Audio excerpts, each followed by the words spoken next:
Michelle, are you ready? Okay, well then we will go ahead and call to order the Thursday, December 6th meeting of the Reno City Planning Commission. We will start with the Pledge of Allegiance, and we will have Commissioner Griffith lead us. I pledge allegiance to the flag of the United States of America and to the republic for which it stands, one nation, under God, indivisible, with liberty and justice for all. Where'd Peter go? Okay, fair enough. Okay. Next, Michelle, can we have roll call, please? Britton Griffith, Present. Peter Gower. Here. Ed Hawkins. Here. John Marshall. Here. Paula Levis. Here. Kevin Weisky. Here. Mark Johnson. Here. We have a quorum. Thank you. Okay, and we'll move on in our agenda to item number 3, which is public comment. This item is for either public comment on any action item or for any general public comment. I do have a couple of request to speak forms on this item, and for those of you in the audience, if you'd like to speak on any of the items, please see Michelle to fill out one of these salmon-colored forms. And we will start with Leah Sanders.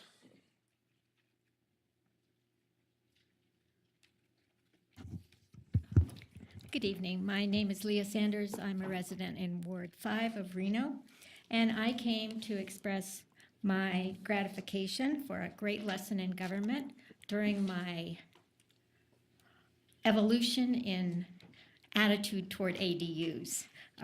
I think that the commission, I want to thank you for all the multiple viewpoints you put forth, which even changed John over here from a pro to a maybe not. So it was great, and especially Commissioner Gower, whose words I quoted at the council meeting, that ADUs will change the character of all neighborhoods, not just one particular neighborhood. And so additional information is needed. I agree with that. And I also wanted to say that maybe that puzzle piece in the middle that says ADU might be renamed alternative dwelling units rather than accessory dwelling units in an opening of creativity of multiple ways to provide housing for people in need in Reno. And I still believe that's necessary. And lastly, I really got into this because people have not been convinced that ADUs will solve more problems than they create. So the council putting it to rest for now was probably a good decision because I slept 12 hours the next day. So I want to wish you a very happy holiday. I'll show up because I've found these meetings to be very informative. I think my fellow citizens need to get more involved. They think you will solve all their problems. You can't do it without them. So thank you. Have a great holiday. Thank you. I know, exactly. Next is Tammy Holtstill.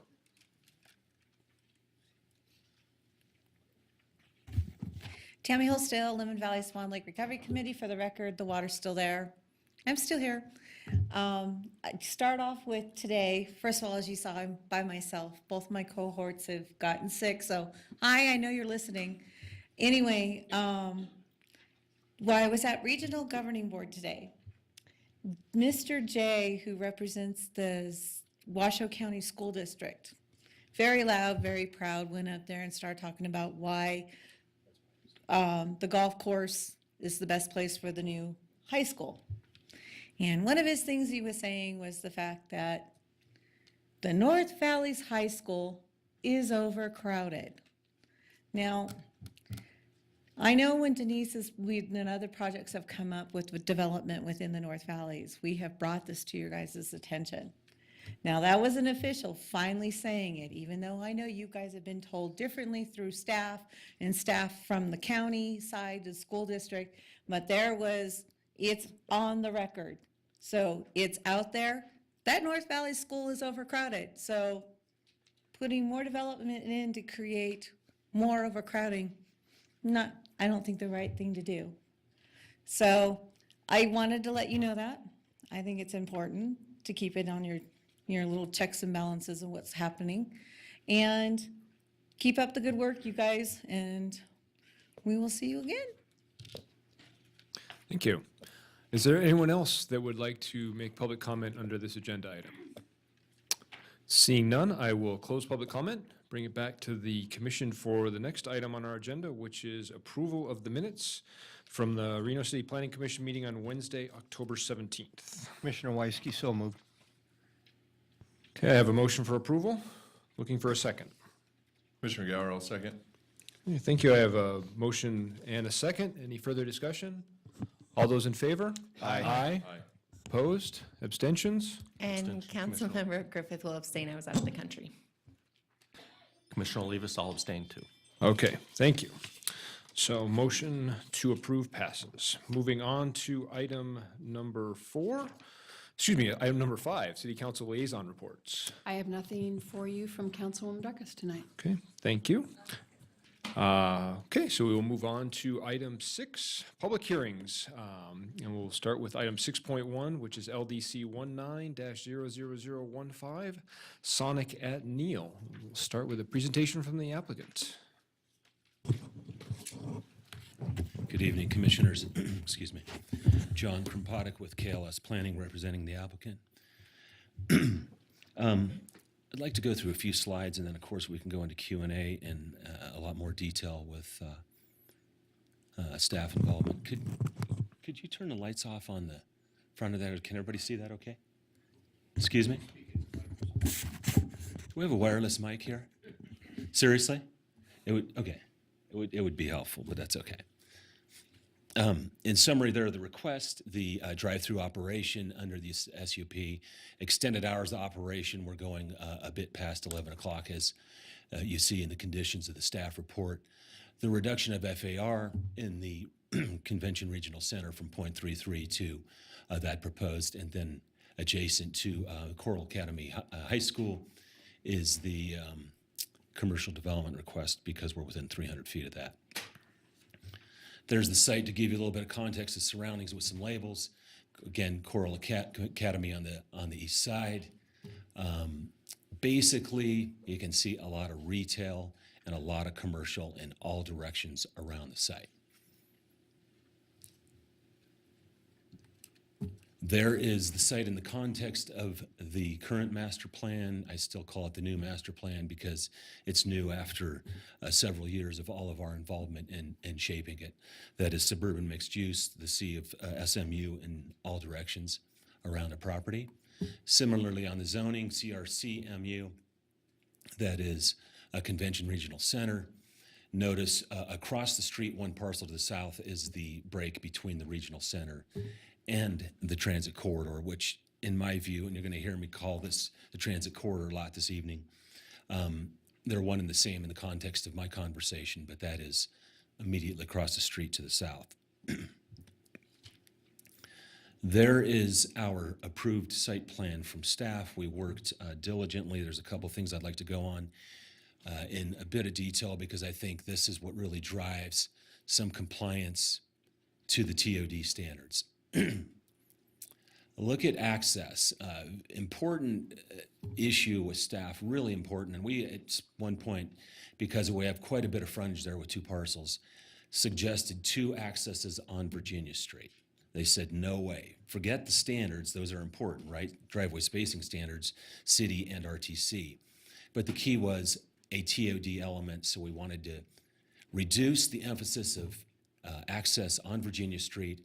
And what we have now is a very good distribution. The access on Neal and the access on DeLucci Lane, and of course the right in, right out only on Virginia Street. Good circulation through the property.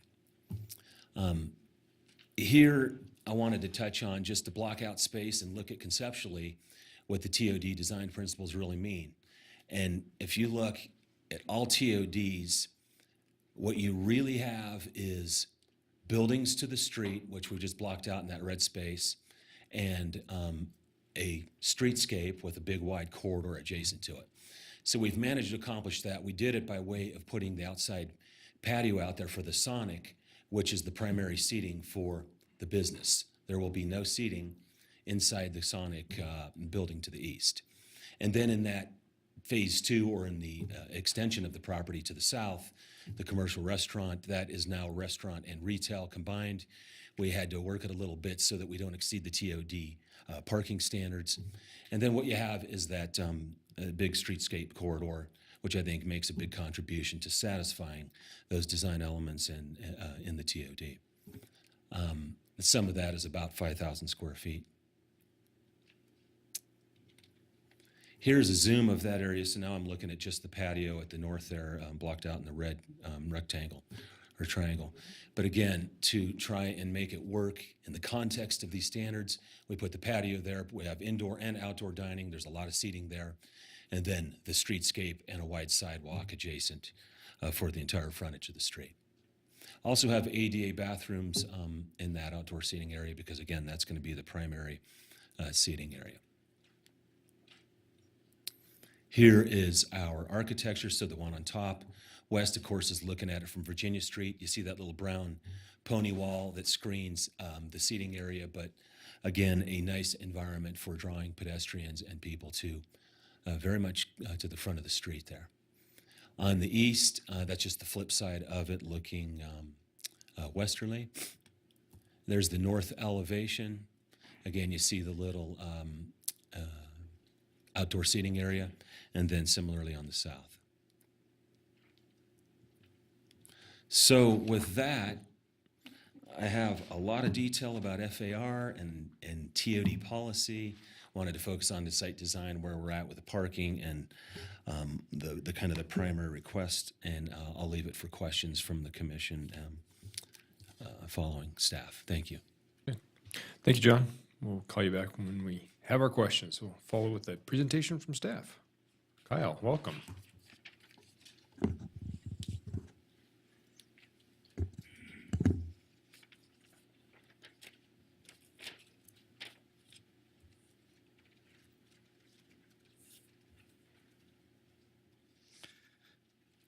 Thank you, Chair Johnson, Commissioners. Kyle Chisholm, Assistant Planner for the record. A little bit of history on this site. This site is currently vacant, but was once developed with a, I believe it was a Shell gas station use. And the Convention Regional Center zoning area district, overlay district, was adopted in 2007.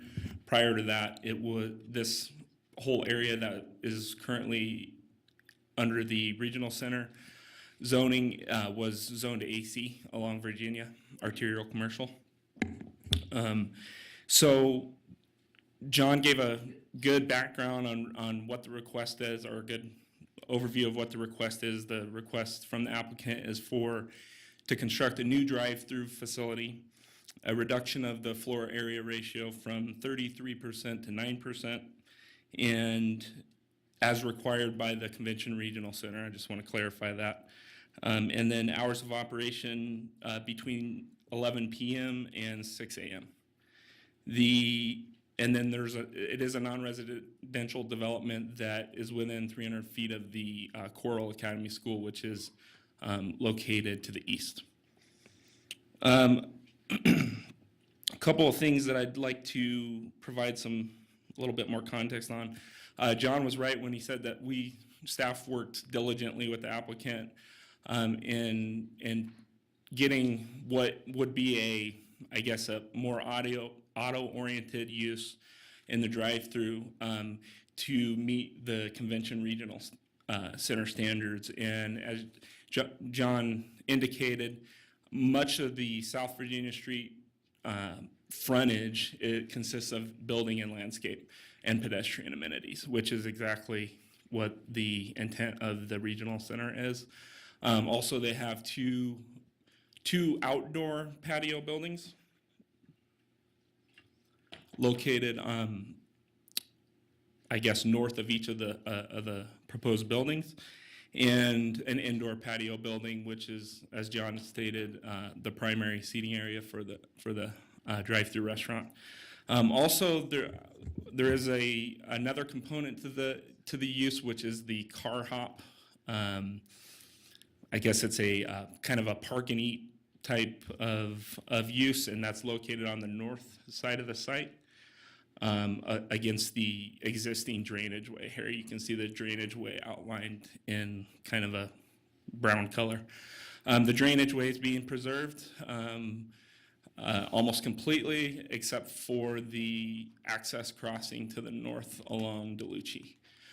There also is a southern access point through the retail site to the south.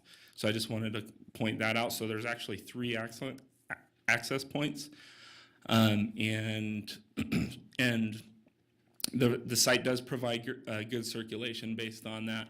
You can see the drive-through lane on the east side of the site that makes a counterclockwise motion around through the drive-through building, and then would exit out either on Virginia or one of the other access points.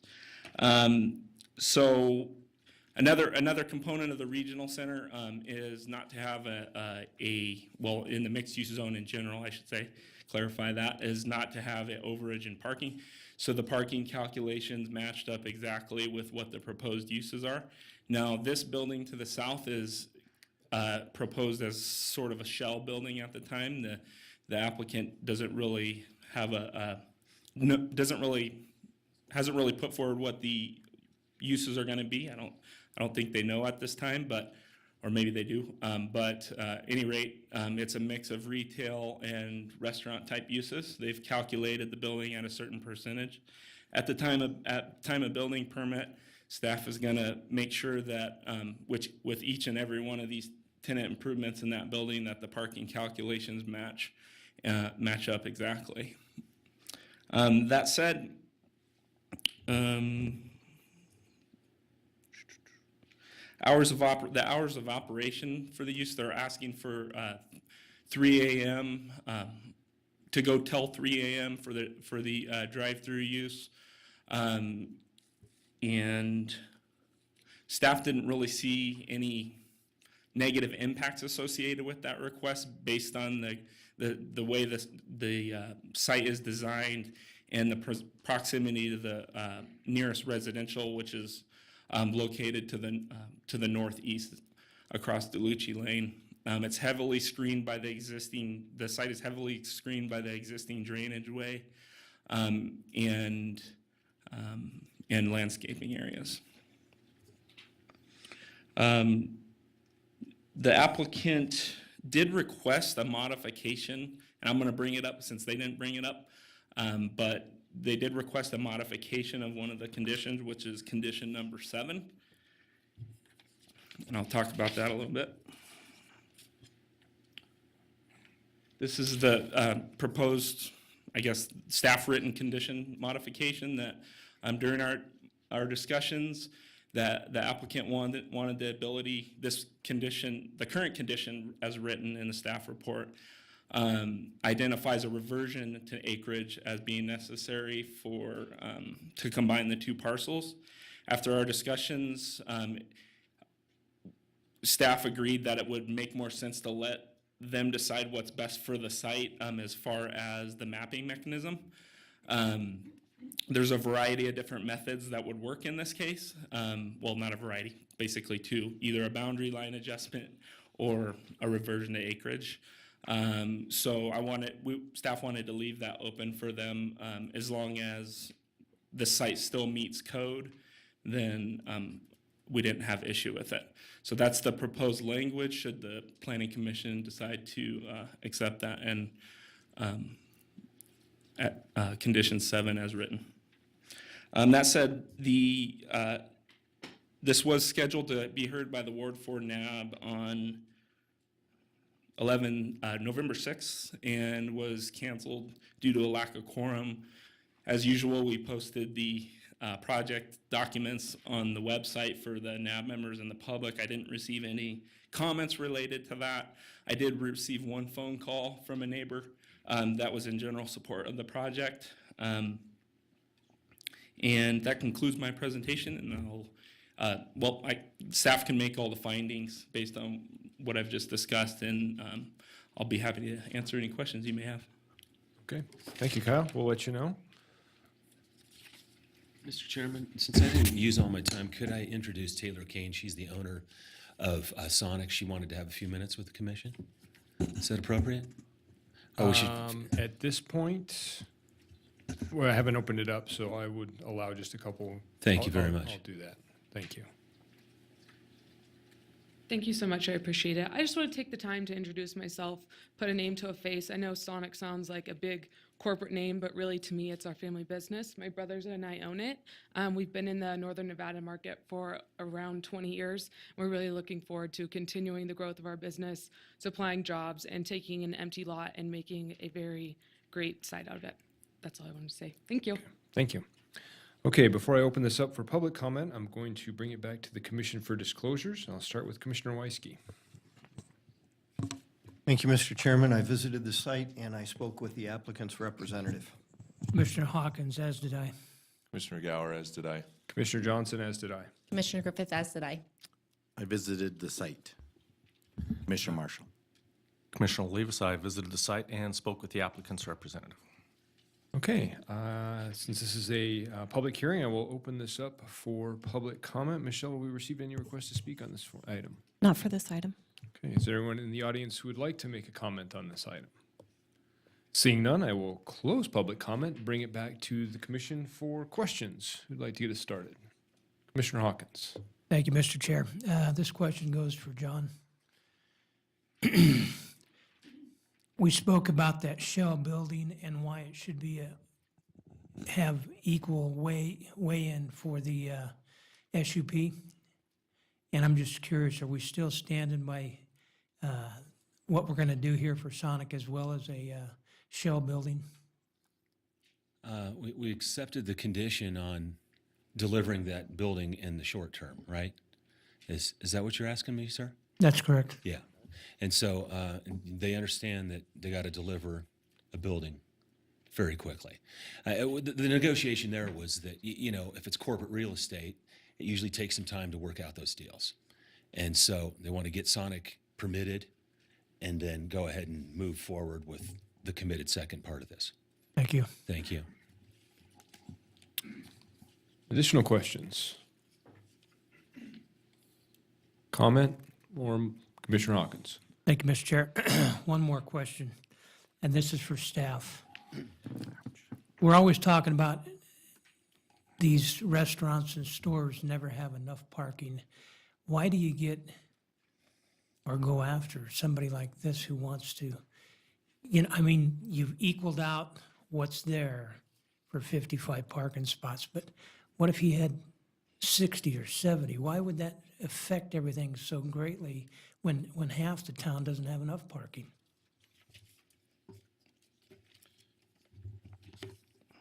Thank you. Kyle Chisholm, Assistant Planner for the record. I'm going to put up another display just to kind of shed some light on your question.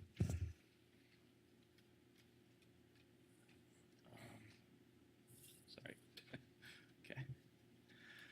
Okay. So this project contains a lot of parking. There's a lot of restaurant uses with it. It's not necessarily that we're trying to hammer the applicant on having the exact, well, it is. It's a code requirement to have the exact amount of parking in the mixed use zone because it's intended to be a pedestrian oriented use. And so we don't want to, I think the intent behind that was to not have a big overage in parking and a big sea of parking lot, to have more building, a more built environment along the street, not only along the street, but and this directly relates to the FAR requirement for the regional center as well, is why that FAR requirement is there. And so that, and so we just don't want a big, not we, but the intent is not to have a big overage of parking. I'm going to go ahead and jump in here. Claudia Henson, Planning Manager. So I'll be happy to bring back an item kind of summarizing the policy behind the regional centers and the transit corridors. Reduction in parking, limited parking is a key concept in mixed-use development. This is on a transit corridor, as Kyle mentioned, and we are really concerned about providing too much parking, and we're looking at an increase in density and intensity in these areas. We are finding down in this area, we have excess parking. There's definitely not a shortage, or there's no shortage of parking in this area. Somewhere like Midtown, sure, there is a shortage.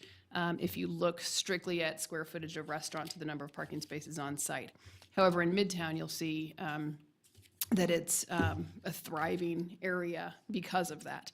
You don't necessarily park in front of the business that you're going to. You may have to park a block or two away, but you also walk in front of 3 or 4 or 5 other businesses to get there. So actually the shortage of parking goes to supporting the overall intensity of a mixed-use development. Thank you. You're welcome. Commissioner Gower. Thank you, Mr. Chairman. Sort of segues into a question that I had. Kyle, you have in your staff report 2 paragraphs under finding B, which is the project is in substantial conformance with the master plan. So on that next page, you have citywide policies and you list about, I don't know, a half dozen policies. And then you have area-specific policies. So how does staff, in a situation like this, where you have policies that are seeking to encourage walkability, transit-oriented development, prioritizing those uses, you have active living, encouraging creation of built environments that support active transportation. How do you reconcile that as staff with the use that is being proposed and the request that's before us to reduce the FAR to allow this use? Yeah, so as I previously stated, we worked really diligently looking at that whole frontage along Virginia, which is the primary front, to ensure that we have a project that meets those standards of the mixed use and but by the regional center, which is where these policies are pulled from. And so the regional center does allow for a reduction in the FAR, which is basically more building per site, right? But it does require a special use permit, so it needs a second look at, I guess, to ensure that these policies, if you're going to have something that's not meeting that FAR, that's not going to be a use that I guess requires a lot of building, that it still meets the intent of these policies. What the applicant has proposed with these outdoor patios, with the building being oriented on South Virginia Street, it creates that built pedestrian environment that I believe that these policies are referring to. So there's a design piece to it. And I understand that what's being proposed in terms of urban design meets the intent of those policies. But didn't we go through a 2-year process of a master plan update? And essentially the purpose of the master plan is to say, this is our vision for this area in this convention regional center. And this proposal doesn't seem to go with that vision. So, I mean, how do we, as staff, and maybe Claudia, this is to you, because it goes beyond the design. It's more of we're saying to the community, we have this convention regional center. It's a transit right next to a transit corridor. It's really just one and the same, right? I mean, the master plan promotes our vision. We have a SUP process that allows a deviation from that vision. Why, I guess, number one, do we even have the SUP process to get away from that in the first place? And two, I mean, how can we make these findings based on that, more than just the design, I guess, is what I'm getting at. Great question. Claudia Hanson, Planning Manager, once again. And I feel like we're kind of in an in-between state in this area. It's, part of it is a compromise. I would say this is not the ideal development for this area. We had multiple meetings with the applicant or the applicant's representative, that a very auto-oriented business in this area is not, it's not the ideal use to meet the goals of the master plan. They did come back with some revisions to bring that south building further up, and to pull the building around. So we did look at it more as a design concept. There is room for intensification on the southern portion of the property. There are some constraints on this. There's the access easement down the eastern portion of the property, as well as, correct me if I'm wrong, the storm drain or the drainage area on the northern portion of it. So there are some constraints in this area that would make it very difficult to build, say, a 5-story apartment building on this because of those constraints. So working with them on that, with those, the drive access easement and the drainage easement to the north, we felt that this was a fair compromise, consistent with the area. It does bring the building up front. As I mentioned, there is room for intensification on that southern portion, but not much because of that easement in the back. It's a tough site. It really is. If somebody were to come along and combine a number of the parcels in this area, you could get that intensification. We just didn't really see a large opportunity for something grand on this site to really bring forward the intensity and density. Looking across the street from this, there's some great opportunities for some intensification. Over in that area, in the shopping centers across the street, I would say they have quite a bit of excess parking. They could go vertical on those. They're large parcels. They don't have the easement constraints that this property has. So I would say just because of the size and the constraints on this, we felt that this was the design of it, bringing that building forward, met the intent as well as we could with the constraints that we have on the property. Thank you, that's helpful. Thank you, Commissioner. Additional questions? Additional comment? Commissioner Weisky? Thank you, Mr. Chairman. Because of this being an infill project, in my opinion, at first I was rather taken back by staff's recommendation for approval on this project because it doesn't meet our TOD corridor, transit-oriented corridor,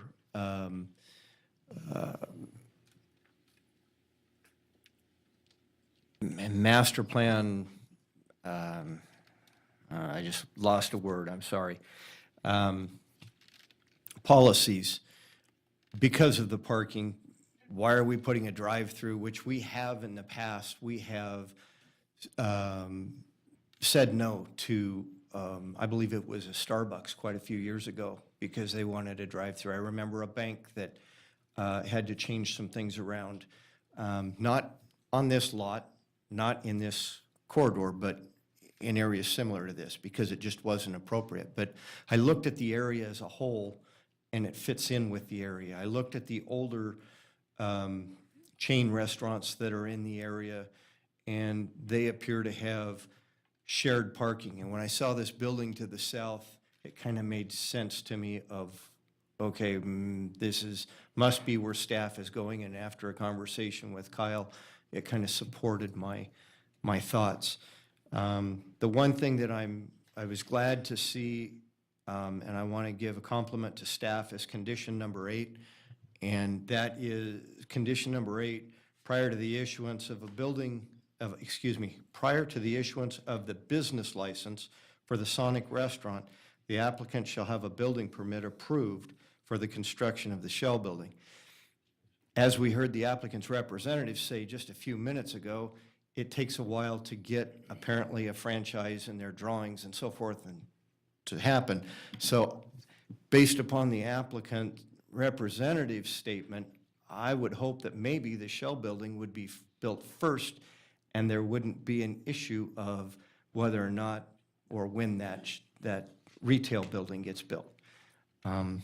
But with that, if nobody's prepared, has any other discussion, I'm prepared to make a motion, Mr. Chairman. Thank you, Commissioner. Are there any other comments? Commissioner Marshall.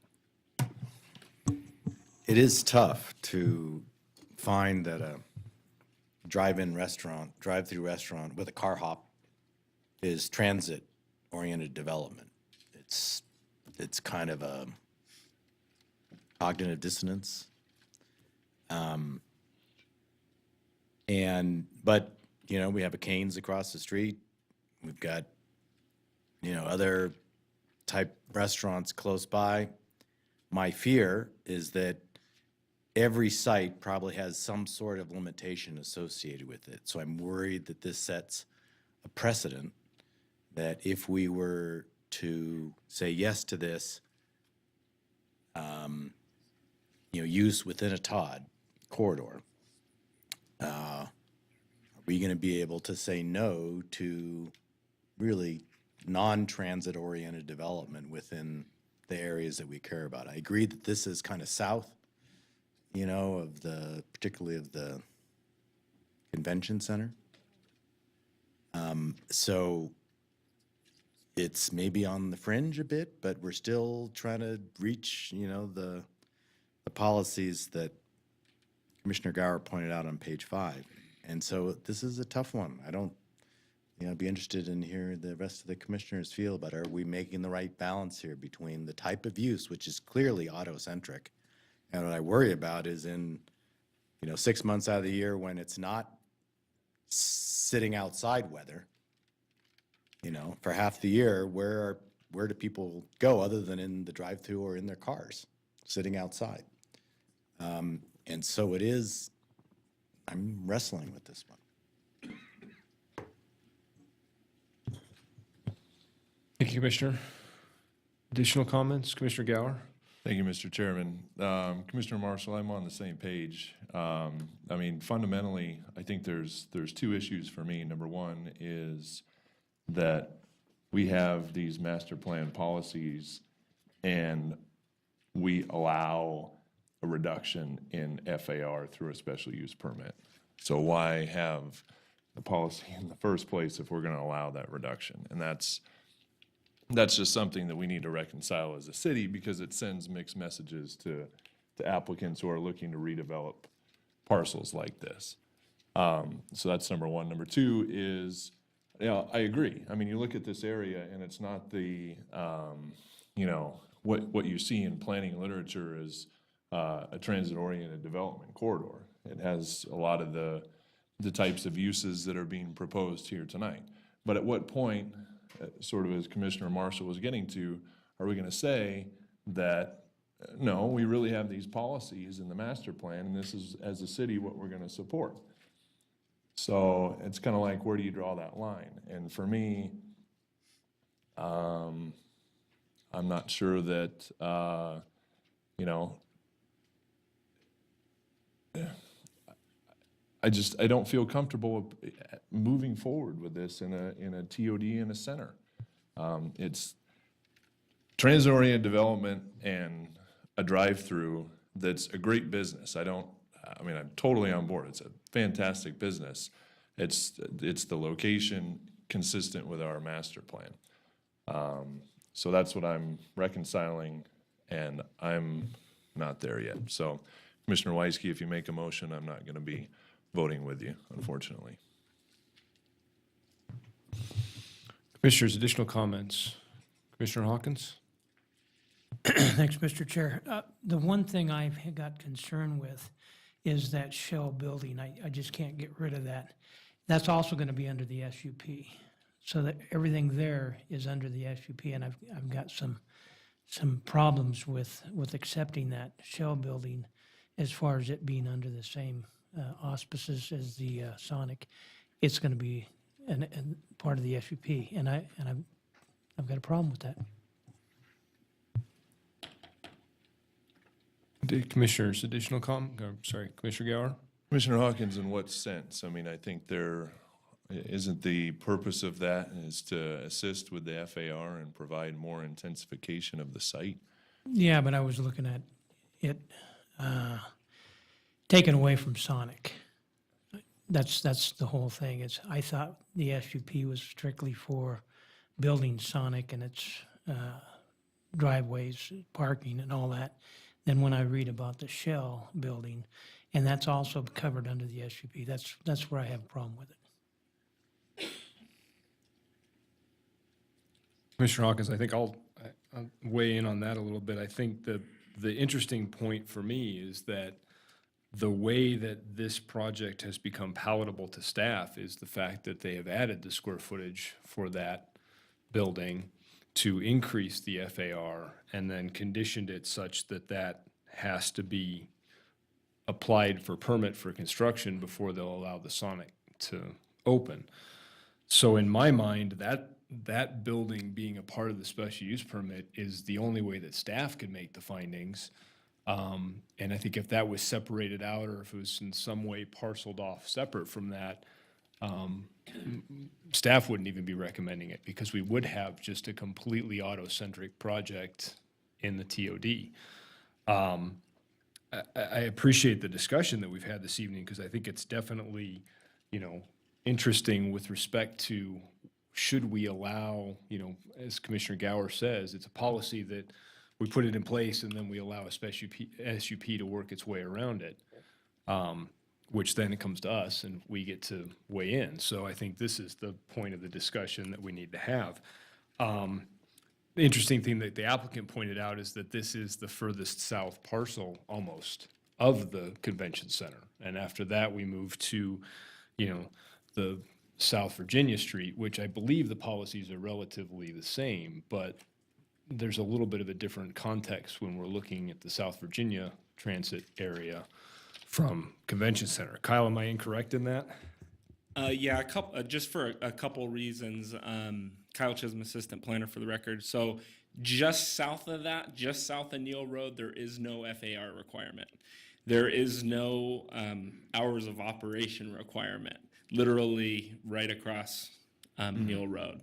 So the standards are quite a bit different. Now I'm not sure, I'm not sure if the SUP for the drive-through is still required or if it's an allowed use. Otherwise, if they were across the street, we wouldn't be standing here. I'm not sure if the drive-through requires an SUP. I think our planning manager's checking on that.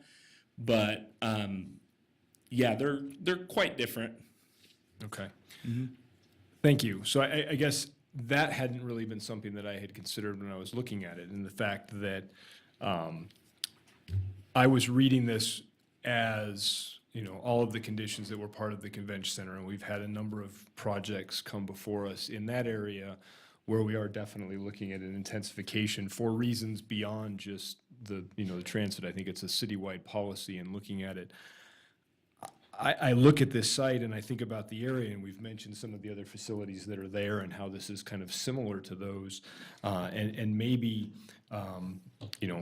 this is sort of the almost a hybrid of what we would see south of Neal Road, but by adding that shell building and that additional space, we're kind of increasing it. We're responding to what has started at the corner just south of this, where we have two actual, not that somebody's going to walk in and buy a bed, but at least there is a store there that's not directly based on transit and driving by and seeing it. So I guess to that end, and what we're looking at here, because of the fact that they have agreed in conditions to add an additional building, to increase the density, to orient the building in a way that does have street frontage rather than parking lot frontage, and the fact that it is, in my mind, somewhat remote from the area that I think this convention center is trying to, that policy is really trying to work on. When I read this, I looked at it as something that we were really making as intense of a project as that site and that area of town was going to allow. So I appreciate the discussion. I certainly see both points, but that was how I came around to looking at the findings and where I'll be at on that. So Commissioner Griffith? Commissioner Griffith, for the record. So I appreciate that it's closer to the south side. I wouldn't use that so much as my points that we're really close to what it could have been. But with that being said, I'm looking more at the site, and when we look at the drainage and the easement issues, as has been echoed previously, we're doing the best that we can, we believe right now, for the site, and not so much that if we were just one block over, it would be matching, but more so that we have some restrictions on the site that staff worked really closely to do their best to match up. And as you mentioned, that is why we're seeing it tonight, is because it is a special use permit. And so if we were to get these facts and look at it together and decide that that's not the best that we can do, then we could vote it down. I'm going to vote in favor if the motion is made, because we have done, in what is my opinion, the best for the site, and not just because it could have been a little closer. It's the end of these requirements, but because we have this drainage issue and this easement issues, and the staff did the best they could to try to make this work for the restrictions that it had. Additional comments? Commissioner Olivas? Commissioner Olivas, I guess when I look at it and then hearing all this, I think I look at it in its totality also. I mean, you're not walking from the convention center to go here to have lunch. I mean, that's the long ways away. If I go to Home Depot, I'm driving anyways. It's on the fringe. It doesn't really fit with the intent of a TOD, I don't think. It's a unique parcel. It's got the ditch running through it. I think that I'm with staff that this is about the best effort you could make on this unique parcel where it is. Mr. Chairman, can I ask a quick question? Commissioner Weisky, please. Commissioner Weisky, please. Kyle? There's two types of seating for this restaurant, correct? There's patio, open-air outdoor seating, and then there's indoor closed seating, or are they both open-air seating? Kyle Chisholm, assistant planner. There's two types, yes. Okay. Indoor and outdoor.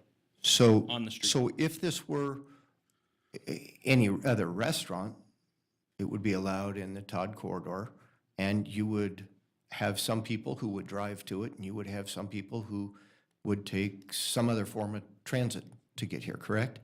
Yes. Okay, so there's, what I count, and I want you to correct me if I'm wrong, there's 8 spots, it looks like to me, for drive-up car service. And then you have shared parking for anybody who goes through the drive-through and orders food, or goes through the drive-through and then they have an opportunity to go inside or sit out their patio, correct? Yes. And that's shared parking with the retail building?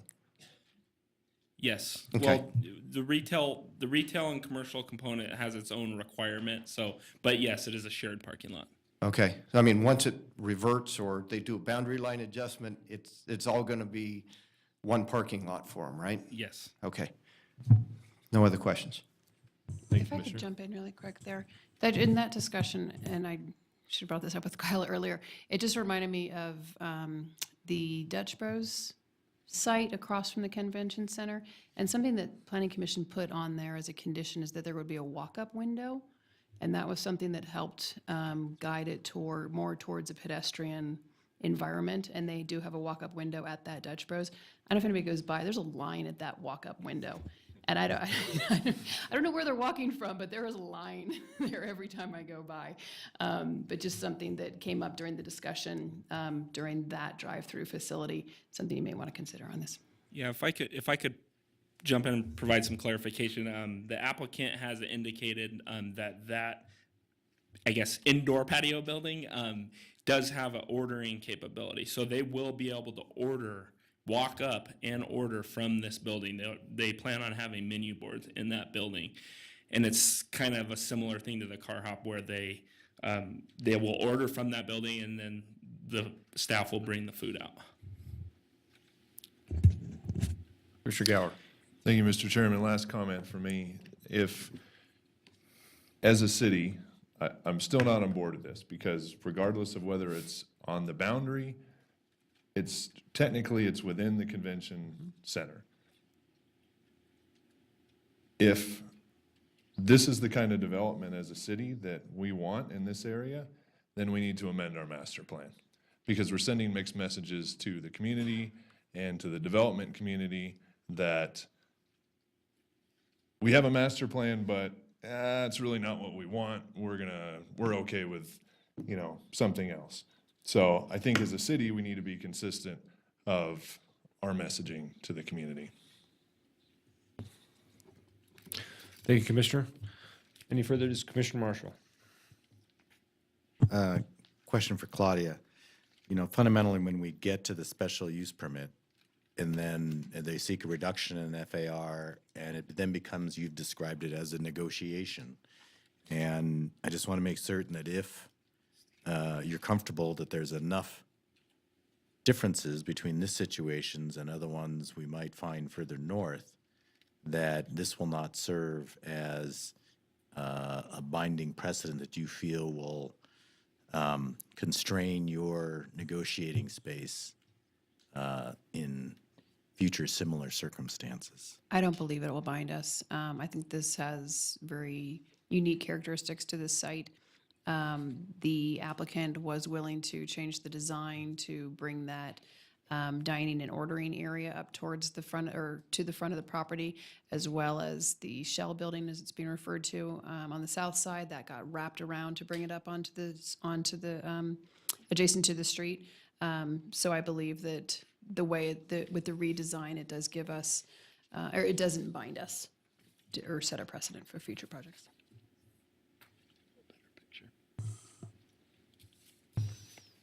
And we look at every site in case specifically to the conditions of that project.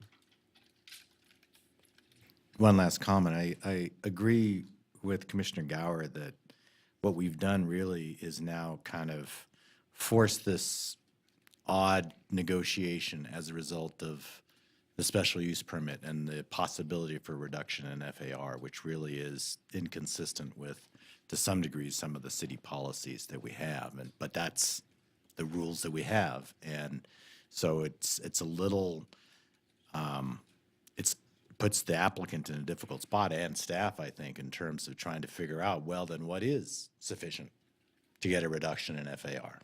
And then it turns into this, bit of a horse trading kind of regime, which, I would prefer not to be the case, but that's what we got. Thank you. Claudia? Just on that note, on the horse trading comment and the negotiating, I would say 9 times out of 10, a project is redesigned to some degree after the application has been received by staff. Very little would ever get approved if staff didn't negotiate with the applicants prior to a public hearing. So I would take exception to that is inappropriate. I do believe it is very appropriate for staff to negotiate with applicants and to bring the acceptable projects forward for public hearing.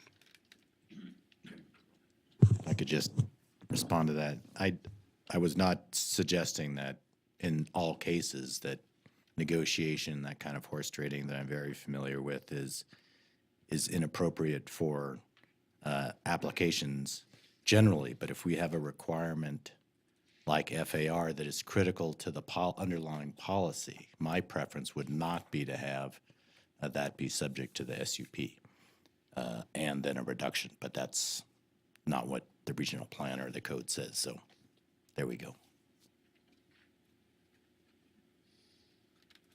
Commissioners, any additional discussion? Commissioner Weisky, I'm going to throw it back to you.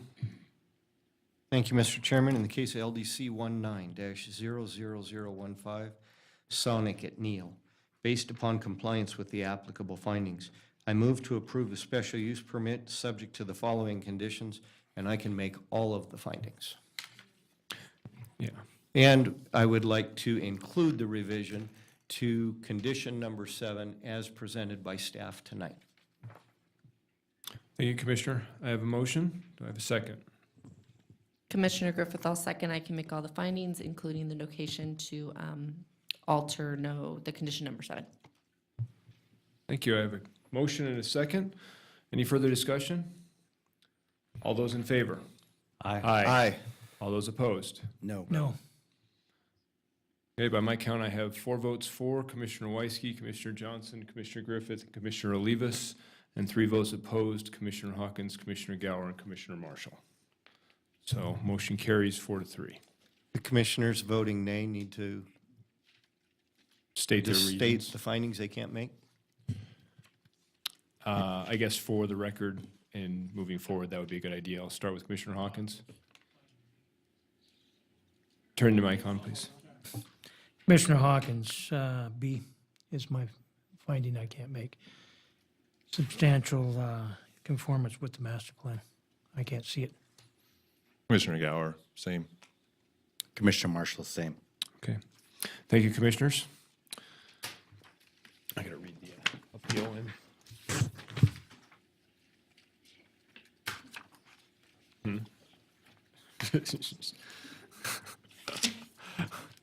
Just asking, I don't have to. So, okay, so I do read, before I close this one, the appeal process, any final action, not including recommendations or failure to take action by the planning commission may be appealed to the Reno City Council by the applicant, the mayor, or a city council member, or any person who is aggrieved by the action or inaction. An appeal, together with fees, must be filed with the city clerk within 10 calendar days, starting on the day after written notice of the action is filed with the city clerk. And if the 10th calendar day falls on a weekend or holiday when the clerk's office is not open, the appeal may be filed on the next business day. With that, I will move on to the next item on our agenda, which is item 6.2, case number LDC 17-00045, the cottages at Comstock. And we will start with a presentation from the applicant. John, welcome back. Thank you. Thank you very much. Good evening, Commissioners. Once again, John Krompotnik with KLS Planning, representing the applicant who is, you guys know, Rob Fitzgerald, and his entity is Northern Nevada Homes. With me this evening is Lauren Chilson, sitting right behind me to the left. He's going to be key to the presentation because we've all heard about the traffic issues, managing traffic, and particularly the mitigation that's been offered in conditions and volunteered by the applicant in this case. Also is Jason Gillis, our civil engineer, if we need to get into any engineering detail. I think every commissioner here, actually there's 2 commissioners that weren't part of the zone change. And we fleshed out a lot of this, so I wanted to just touch a little bit about why you're seeing on this map the reduction of, reduced 4.3 acres to the site. And if you remember going back to the zoning, which led very much influenced where we're at with the tentative map and use permits, is that we had, you can sort of see it in the photograph, the white part is actually the rock outcroppings. So we peeled that back by 4.3 acres, the whole site, including the little detached area B that's east of the water tank, is now 35.02 acres. Key piece to that was the rock outcroppings on the north end. There's the new city master plan. It is a mixed residential neighborhood that ranges from 8 to 15 to the acre. We are at, right now, gross density of 8 to the acre on the low end of the master plan, but it's a function of the site and the product. There's the corresponding zoning. This is what we went through about 6 or 8 months ago to SF4, which of course allows the product as designed, which is single family attached. Then there's that little small piece, again, to the east piece, which is SF15. So here is the latest. And the subdivision, the land plan that we have today, we worked, by the way, we submitted this almost 2 years ago. It's amazing how time passes when you're working through these issues. But the site had a few challenges. We had a lot of interaction with staff and a lot of interaction with the neighbors on the adjacent east property line. Mr. Fitzgerald and I have been working with them, having hosted, I think, 3 meetings since we made application on this revised map. And what was key from hearing from just about everybody in the process was, can you push the site a little bit east of that property line? So now you see what was lots adjacent to the that east property line is now open space. We also have a outcropping up there in the fattest part of that open space. And it also pushed the sites further down the building sites further down the hill. Also key to it was the backbone road. That used to go right up adjacent to the east property line. And so we have now pushed that all the way toward the railroad tracks. It really isolates the intensity of the project, most of the traffic furthest away from that neighborhood. That was the idea there.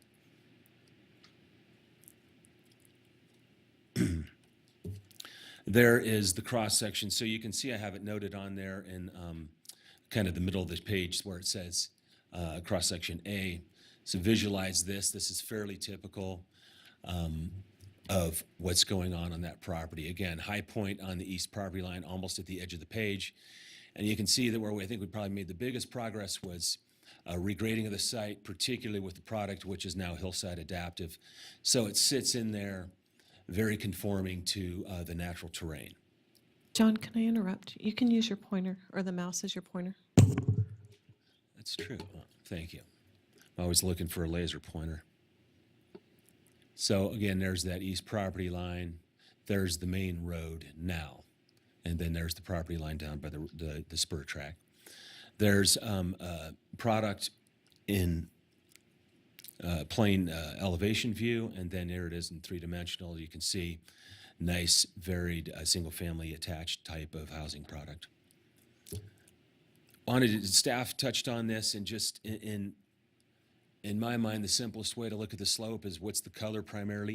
85% is 0 to 15. That means no constraint in our development code. No reduction of density, right?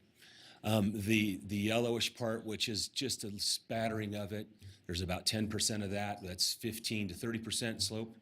And that's where we do have the thresholds for density reduction. And then the 5% is where you don't get any credit for development. So what it boils down to is zoning capacity allows a certain amount that's higher than proposed. When you put it all together, we have 282 lots on the property. Strictly a function of, again, design, meeting the development code, and then the topographic and slope analysis with the overlay of the hillside ordinance. Gives you a little detail on where are those cuts and fills. There's an SUP component to that, so you can see the area to the north is where there's the biggest part of the 10-foot fills, and then a little area, a little bubble in the middle of the site where we have those cuts. It's isolated. It's the only area where we do have the 20-foot. And then there's a couple of smaller areas where you also have the 10-foot fills you can see on the map. This, in my understanding, Mr. Fitzgerald's owned this property for close to 15 years. I mentioned we made application for the map. Granted, it's complete redesign, but still been in the process for 2 years next month. The single biggest issue with the community has been, we had the design issue that was big so that we can show some separation and no view impact and all of that, a very comfortable relationship of the smaller lots to that existing neighborhood. But take a look at the north, or the top part of the page is what it says Project Driveway. That's actually a new city street. And then all the way down to the intersection of Virginia and Comstock.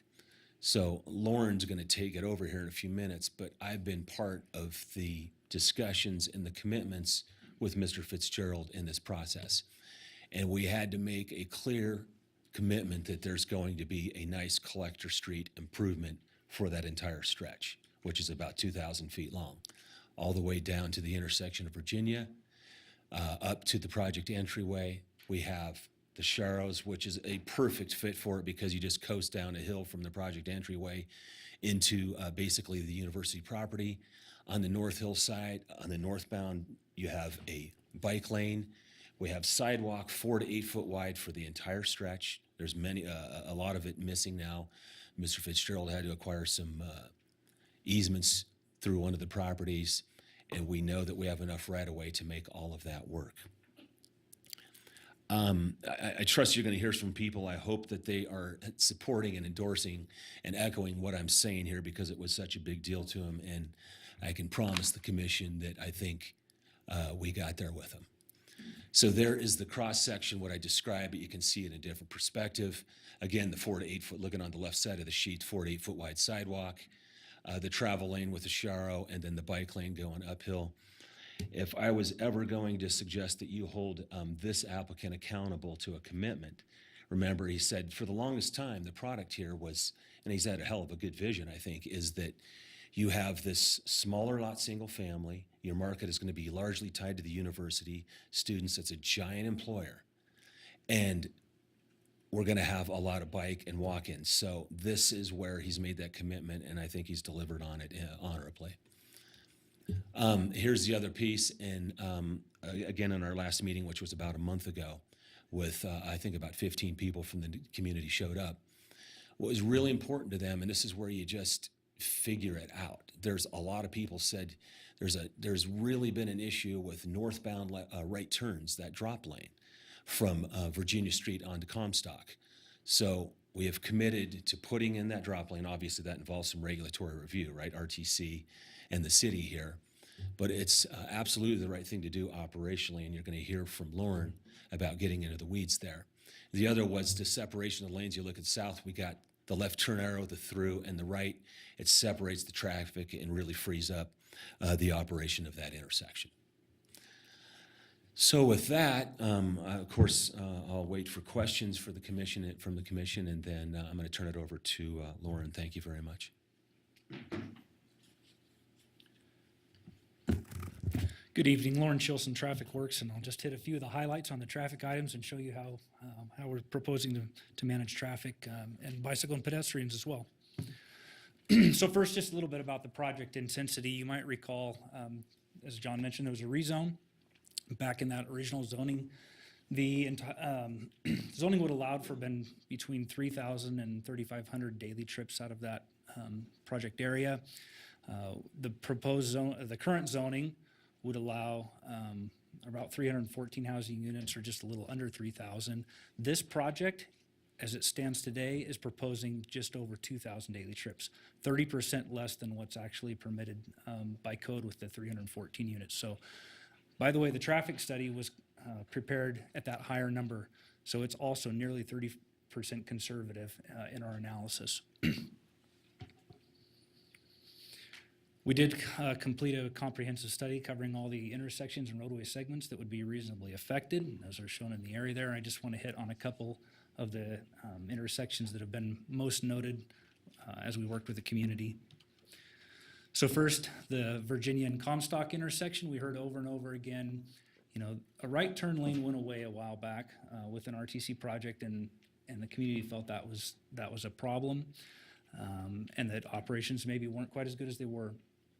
And so Mr. Fitzgerald said to me, figure this out. And we've come up with a concept here that is viable and includes an outbound lane for each direction and an inbound right turn lane.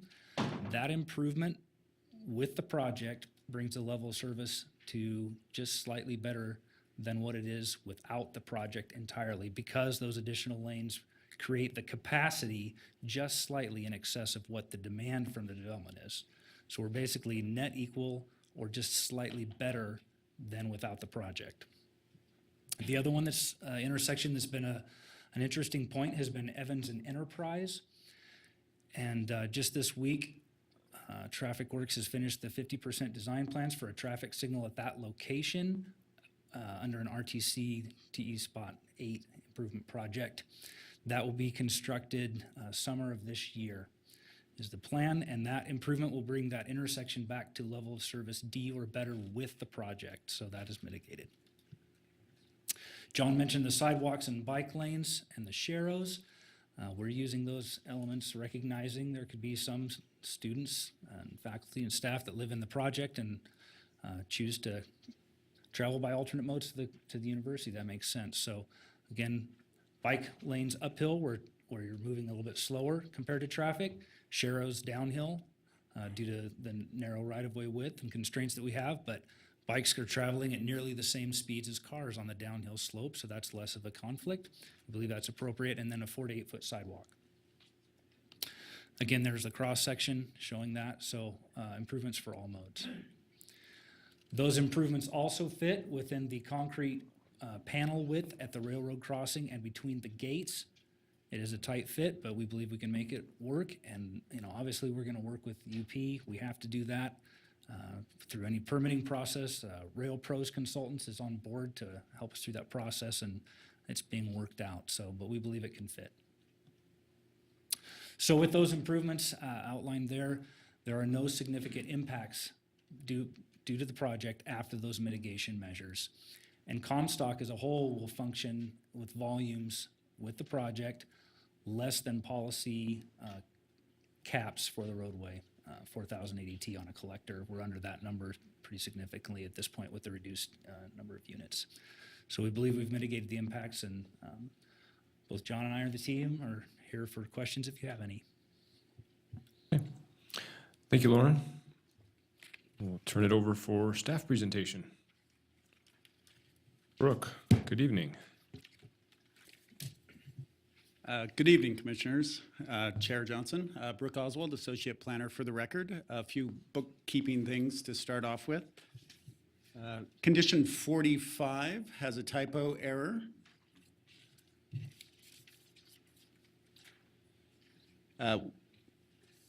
Where it states 27 should refer to condition number 45, the same condition.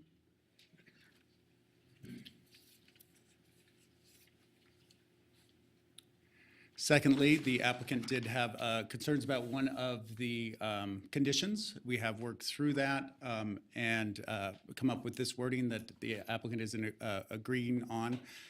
Condition number 33 has, prior to the approval of any final map, the applicant shall demonstrate the design that provides a 6-foot solid decorative wall along the railroad boundary. The wall shall be designed to reduce noise impacts from the neighboring railroad activities.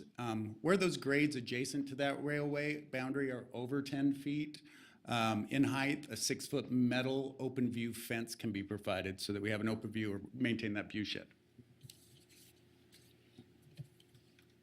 If you can just zoom out a little bit, Michelle. And just to put that into perspective a little bit more, the red line here is the railway. As you can see, we have a number of contours that when that railway has been cut in, that we have 10 to 20 to 30 feet of grade separating that railway. And so we didn't, staff felt that it was appropriate to allow open view fencing over that in those areas. And then when we are down in some of these lower areas where we don't have that separation, we'd like to see that solid wall. That also connects to condition number 42, which has to do with decibel levels at 45. Using that wall has helped to mitigate that sound and using that combination of those two to do that.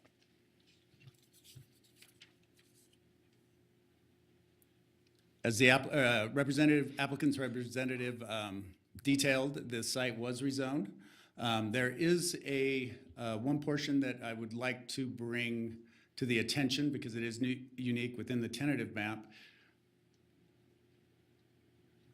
This parcel there with the little wing that comes out is zoned SF15, where we do the other, most of the project is within that SF4.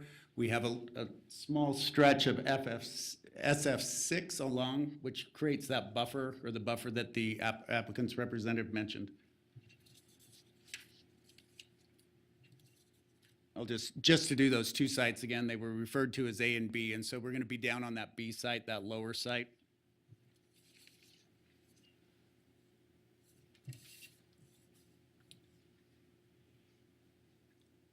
So if these single unit there is actually in that SF15 zoning, that will, where the others in the SF4, that will, the single unit will have to have the correct lot size, setbacks, and everything, and be compliant with that SF15 zoning when that comes in.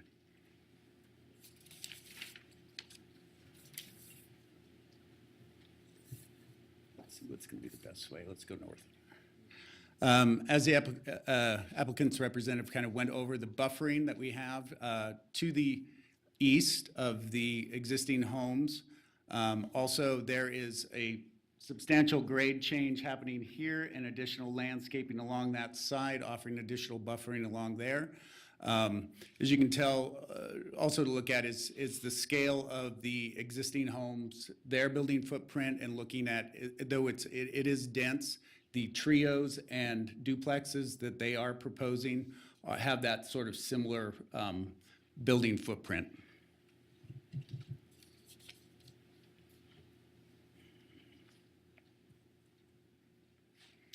Also in this illustration, there's a 1.4 acre park proposed. That currently is a vacant industrial building. It was used for storage. As the proposal for the homes above is a highly disturbed area. Often it was used for outdoor storage and kind of steps up.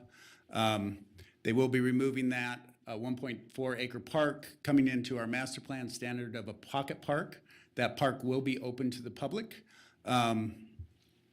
It does meet our master plan guidance through that. That will come in at the 150 unit that will have to be built as this project moves forward.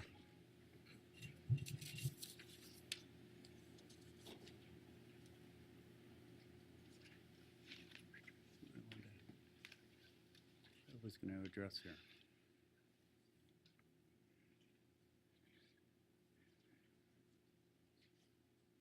So staff did attend a recent neighborhood meeting. The concerns, as they mentioned, were traffic. There was a good response to their proposal of the addition of the sidewalk and the connection down at Virginia and Comstock. With what the applicant has provided, the conditions as written, staff can make all the applicable findings and does recommend the project. Thank you. Thank you, Brooke. Before I open it up to public comment, we'll bring it back to the commission for disclosure, starting with Commissioner Olivas. Commissioner Olivas, I visited the site and I spoke with the applicant's representative. Commissioner Marshall, I visited the neighborhood around the site and communicated with the applicant's representative. Commissioner Griffith, I met with the applicant's representative. Commissioner Johnson, I previously visited the site and I spoke with the applicant's representative. Commissioner Gower, as did I. Commissioner Hawkins, as did I. Commissioner Weisky, as did I. Okay, thank you, Commissioners. I do have several requests to speak on this item. If anybody wants to make a statement, please see Michelle and fill one of these out. Remind you, when you get to the microphone, state your name and you'll have 3 minutes. So we'll start with Kennedy. Which one? This one says Kennedy, the second one says Bonnie Kennedy. So this would be the nameless Kennedy. Don Kennedy, 60 Greenstone Drive. For the record, I've met with Mr. Fitzgerald and representatives 3, 4, 5 times, okay? And to this point, he's been trying to accommodate us on our conditions and what we want to see for the neighborhood. We don't want change, but we know it's coming. And so we're trying to accommodate the neighborhood and keep the neighborhood straight. Been there 28 years. 2 things.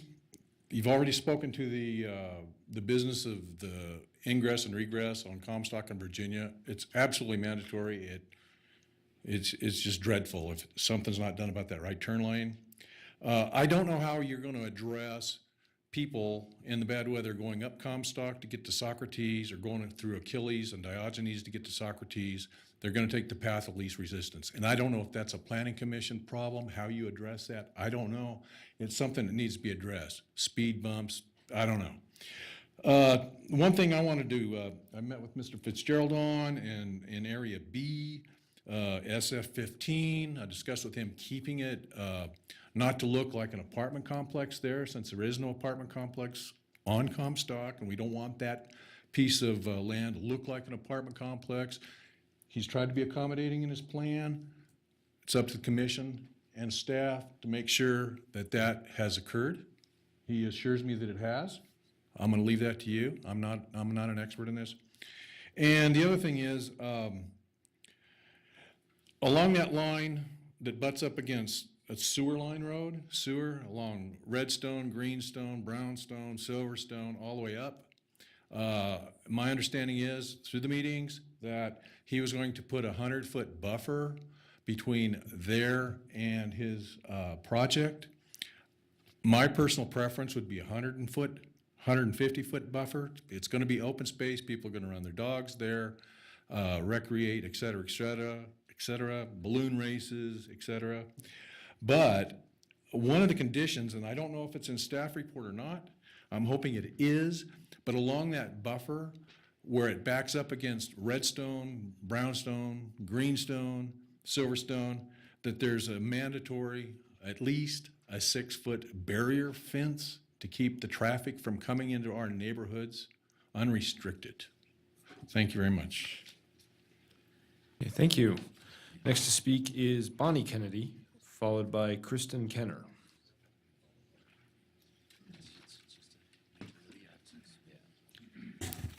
Thank you, Bonnie Kennedy, 60 Greenstone Drive. The addition of the 282 residents almost doubles the number of houses that are up there currently on the west side of Socrates. And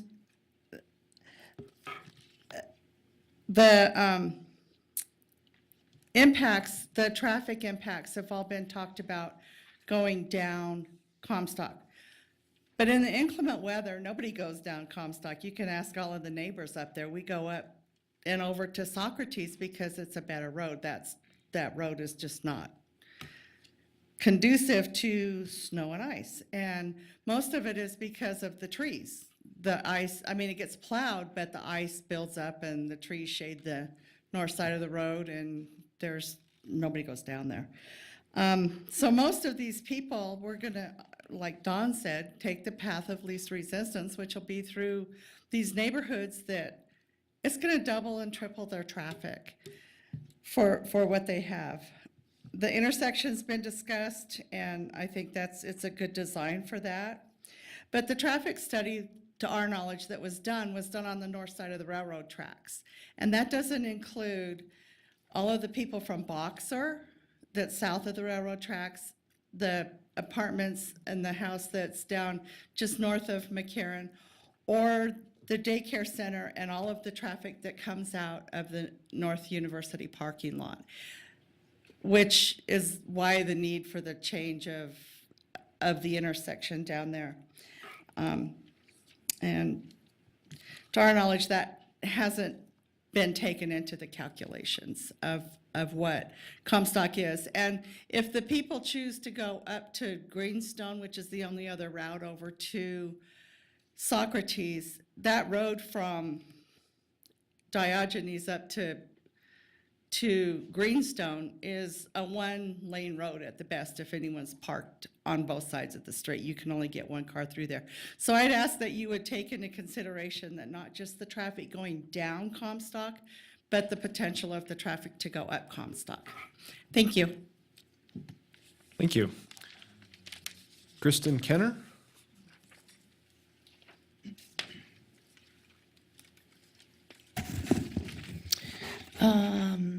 Hello. My concern is the high-density population attached to a neighborhood of moderate to low population. Essentially, it will increase population 300% approximately. There is right now 117 houses that are directly using Comstock. 7 streets go into Comstock, and the housing presently, there is 1 to 2 houses per acre. And the density is going to increase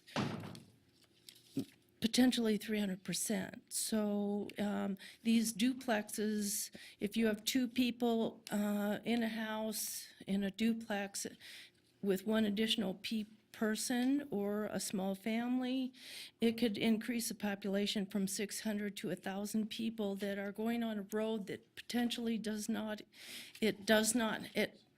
have sidewalks on fully on one side. On the other side, there is ditches that are lined with rocks because they were saving money. There's no places for emergency vehicles to pull off on, and the narrowing between where this new road will come into Comstock into this S curve just above it is the narrowest place on Comstock. There is no places if there is any kind of emergency going on. It's immediately a hazard in any kind of inclement weather whatsoever with no parking. And once you get headed downhill, there's no going up. It will be an instant clog with no shoulders. So anyway, and on the north end of Comstock, it is gated off, as you know, because for only emergency vehicles. There's only 2 lanes. The immediately, okay, said that. Basically, my main concern is the density of population attached to one that is more balanced, and to attach that onto a road that will not be able to function safely is creating a dangerous situation and putting a load on a street that's not engineered to handle the high population influx with any kind of weather. Plus, everyone that comes up to watch football parks up in there alongside roads and off channels. Also, the roads of the duplex areas, there's street parking for them. So essentially, you're taking a basically balanced population neighborhood and clobbing on one that is not engineered to function for it. Thank you. Is there anyone else that would wish to make public comment on this item? Not this one? Okay. Seeing none, I will close public comment and I will bring it back to the commission for questions. Who would like to get us started? Commissioner Griffith. Commissioner Griffith, for the record. Lauren, can I ask you quickly, just so we can do a clarifying question as far as the traffic study? It was mentioned that we only looked at north side and not south side. So again, this is Lauren Chilson, Traffic Works. This is the study area. Each numbered intersection are the ones that were evaluated in detail in the traffic study. We looked at Comstock in Virginia, used all the volumes there, and so absolutely we studied that. Thank you. Commissioner Marshall. I'm sorry, could I just, so did you, I guess the testimony was that there was, during winter conditions, there was a different traffic split than during times of when the roads are clear. Sure. Did you take that into consideration at all when you did your traffic study in terms of that forcing more traffic uphill on Comstock? So we're going to look at, peak conditions, which are usually occurring at hours that are not during snow events when there's the most traffic out. But yes, we did. So we're going to look at worst condition, and there's going to be more traffic on those roadways, and it's not a snow event. That's what I'm trying to say there. But yes, we did look at traffic going up the hill, across Diogenes, out Socrates. That's all evaluated in the study as well, with a reasonable percentage going out that way on normal conditions at peak conditions. So yes, it's been accounted for. Thank you. Have additional questions? Continue, please. Let's see here. I'm sorry.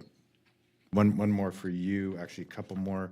And this is what I couldn't figure out, is the right coming out of Comstock going north on Virginia, is that controlled, or is that a right on red? I mean, is there a traffic flow coming, that right-hand turn coming north? Yeah. Michelle, could I have the slide back up? Is that possible?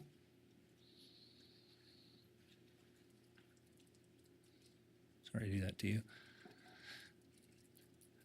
We need to get into the specific elements of that design, but I believe it would probably be outside of the signal control. It would be on a yield condition at this point. You're talking about the northbound right turn movement onto Comstock.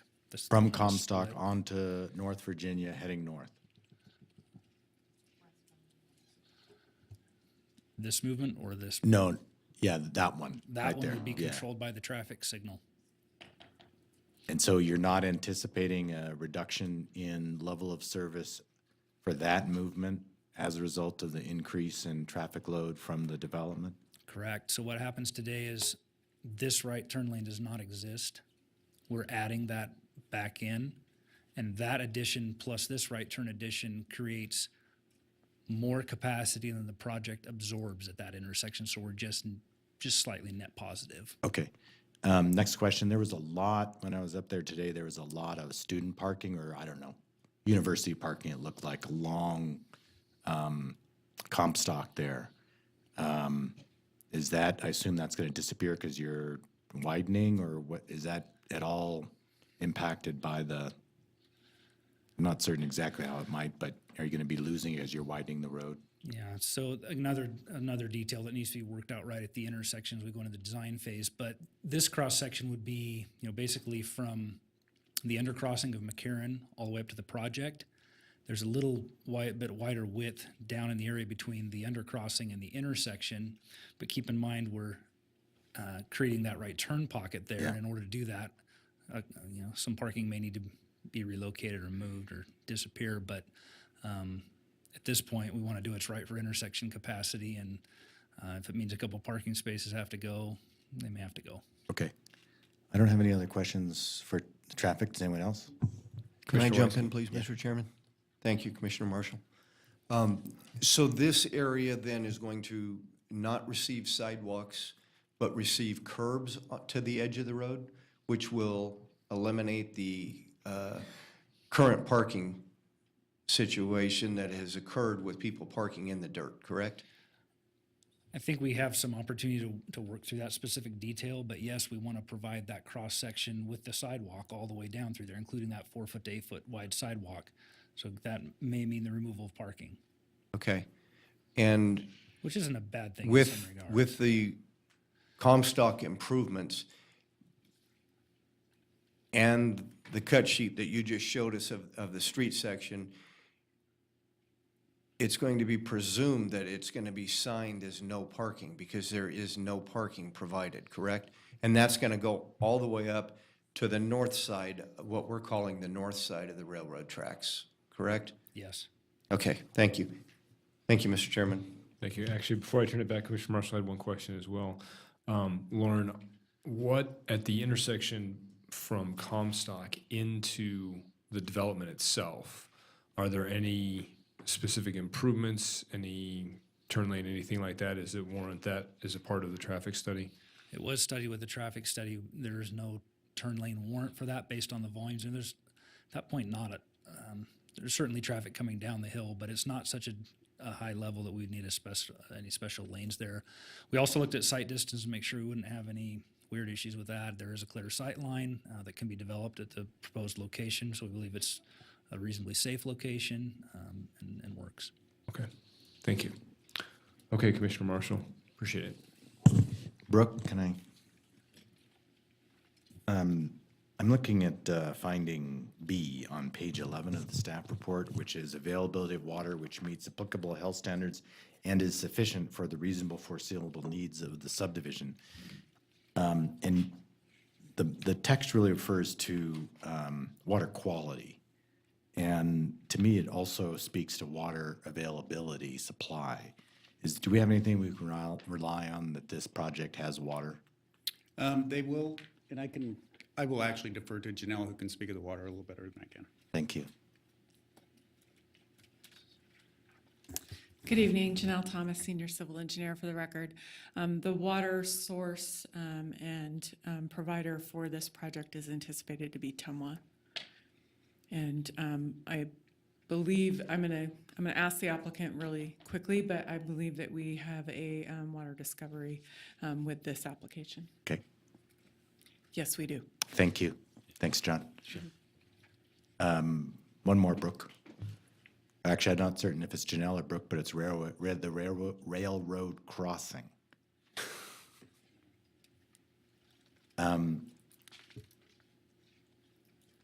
It's an at-grade with a single gate on each side, and we're adding bikes and potentially, a significant increase of diffuse different types of users. Do we have a best practices or anything that we can look at that might provide a little more level of safety than just the two bare arms coming across? City staff would be working directly in conjunction with the railroad, since that is their right-of-way. Any improvements that would be suggested or approved in that area would have to be coordinated through them. The standard, or the indication that we have at this point is that those arms that are currently in place meet the standard of the practice, and so they would have to obviously go through the proper permitting process to get those improvements approved in conjunction with their city permit. Does that answer your question, or did you want a little more in-depth? No, I was hoping for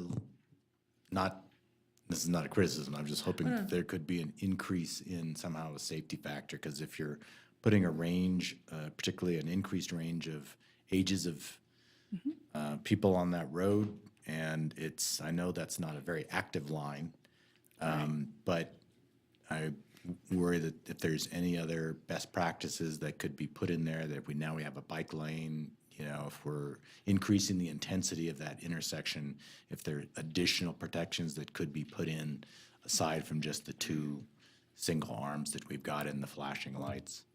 That's what I was trying to see. Yeah, I would presume that when this does come forward, the railroad is obviously going to be interested in what that increased use is going to look like, and if it is appropriate to require additional safety measures at that point.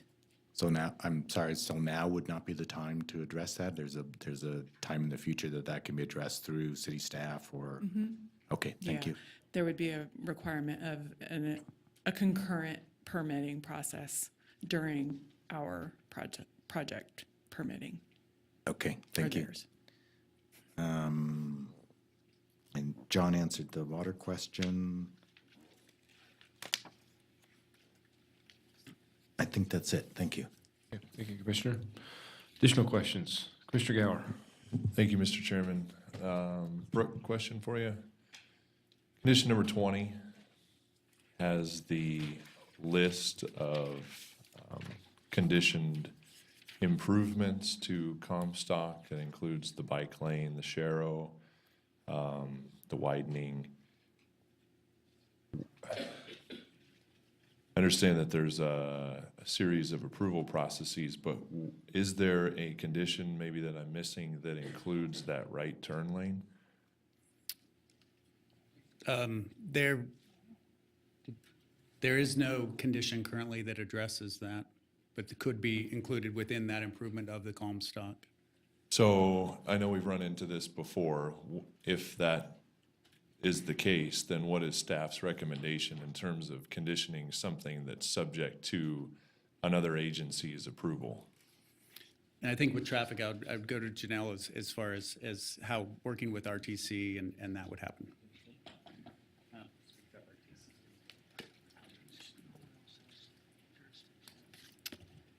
Janelle Thomas, Senior Civil Engineer for the record again. I guess my recommendation at this point would be to accept the offer for those improvements to be made, but you're absolutely correct that that is going to be made at a different level. I'm not sure if we could craft a condition in order to accommodate that future approval. It does sound like there have been some communications between RTC and the applicant regarding that particular design aspect, but I don't know that anything has been solidified at this point.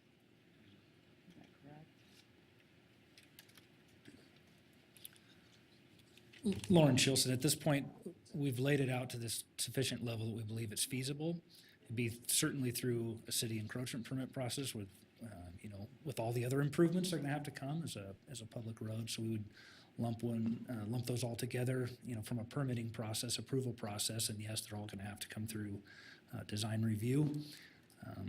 I believe the applicant is more than willing to, let that be part of the condition that we'd improve that intersection. That's clearly we've presented that, so hopefully that helps. So say that again, Lauren, that the applicant's willing to include that as a condition? Was that? The intersection improvements. Hold on, Let me clarify that. Janelle Thomas, I'd like to make a suggestion and see if we can get buy-in by the applicant, but we could craft a condition such that the improvements as discussed during the public hearing are pursued for, and you would have to get approval by City of Reno staff and RTC staff to accommodate that type of design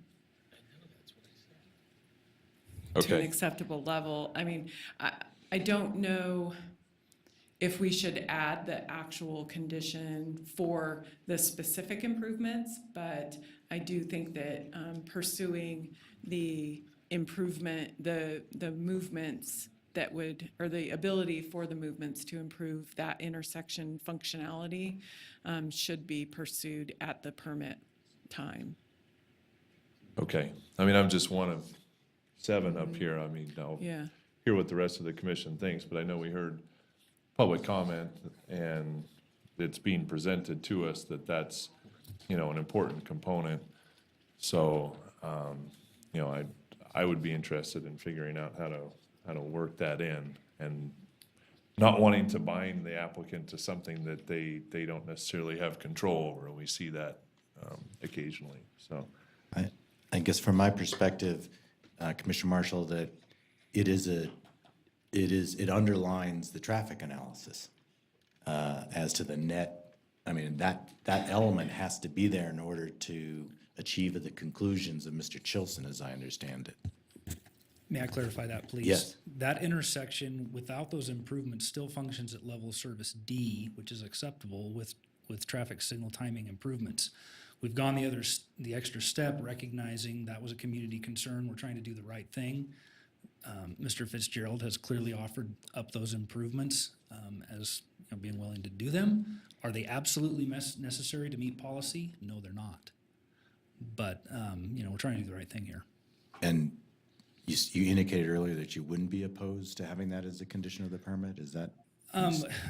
We're offering them up. There's some details that need to be worked out that it has to go through the city, permit process and approval. So I guess my only concern would be, I would be cautious about a condition that forces something and then turns out we can't perfect it. But it's certainly our intent to do everything we can to make those happen.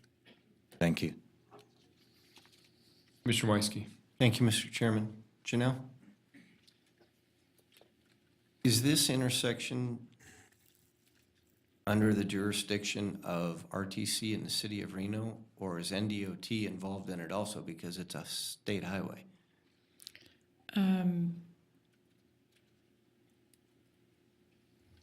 I believe that NDOT's jurisdiction begins just north of this intersection and is north of McCarran, but I would have to verify that. If you give me 5 minutes, I can probably verify what the NDOT jurisdiction is in this area. Okay, I know that it's didn't, close. the reason I'm asking that question is I'm not sure where my fellow commissioners are going with the possible condition or clarifications to who's going to do what, but it was to clarify that if NDOT is part of it, they need to be included in the discussion. That's all. Yeah, and my understanding. If you can find it and bring my it. understanding is that for sure Comstock Drive is solely within City of Reno's Right. jurisdiction, but there is a jurisdictional boundary in I close just didn't know about proximity the there. intersection and the right turn lane that we're discussing right now. Let me look that up really quickly. Okay. Thank you, Mr. Chairman. No further Thank you. questions. While Janelle's looking that up, are there additional questions that we can pose to staff? Commissioner Hawkins? Or Thanks, the Mr. Chair. John, if I could, please. On condition 30, it speaks of rockery walls as being used as well, that's what they're for, is the walls. They also talk about no CMUs within site. My concern on Rockery Walls is what's going on in Somerset right now. Can you enlighten me on how we can do something different than what's going on over there?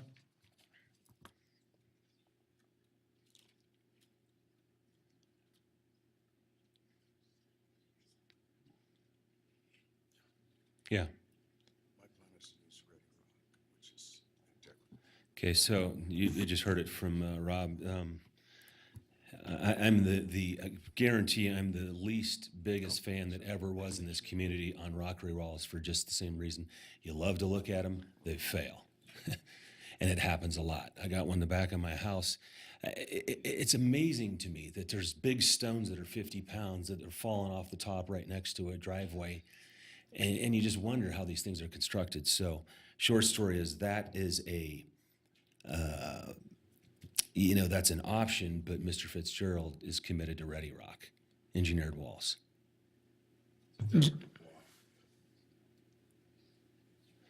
I'm a big fan of, if we did keystone walls that are engineered, they're a lot more controlled in the construction of them. The Ready Rock, the same thing, they're bigger blocks.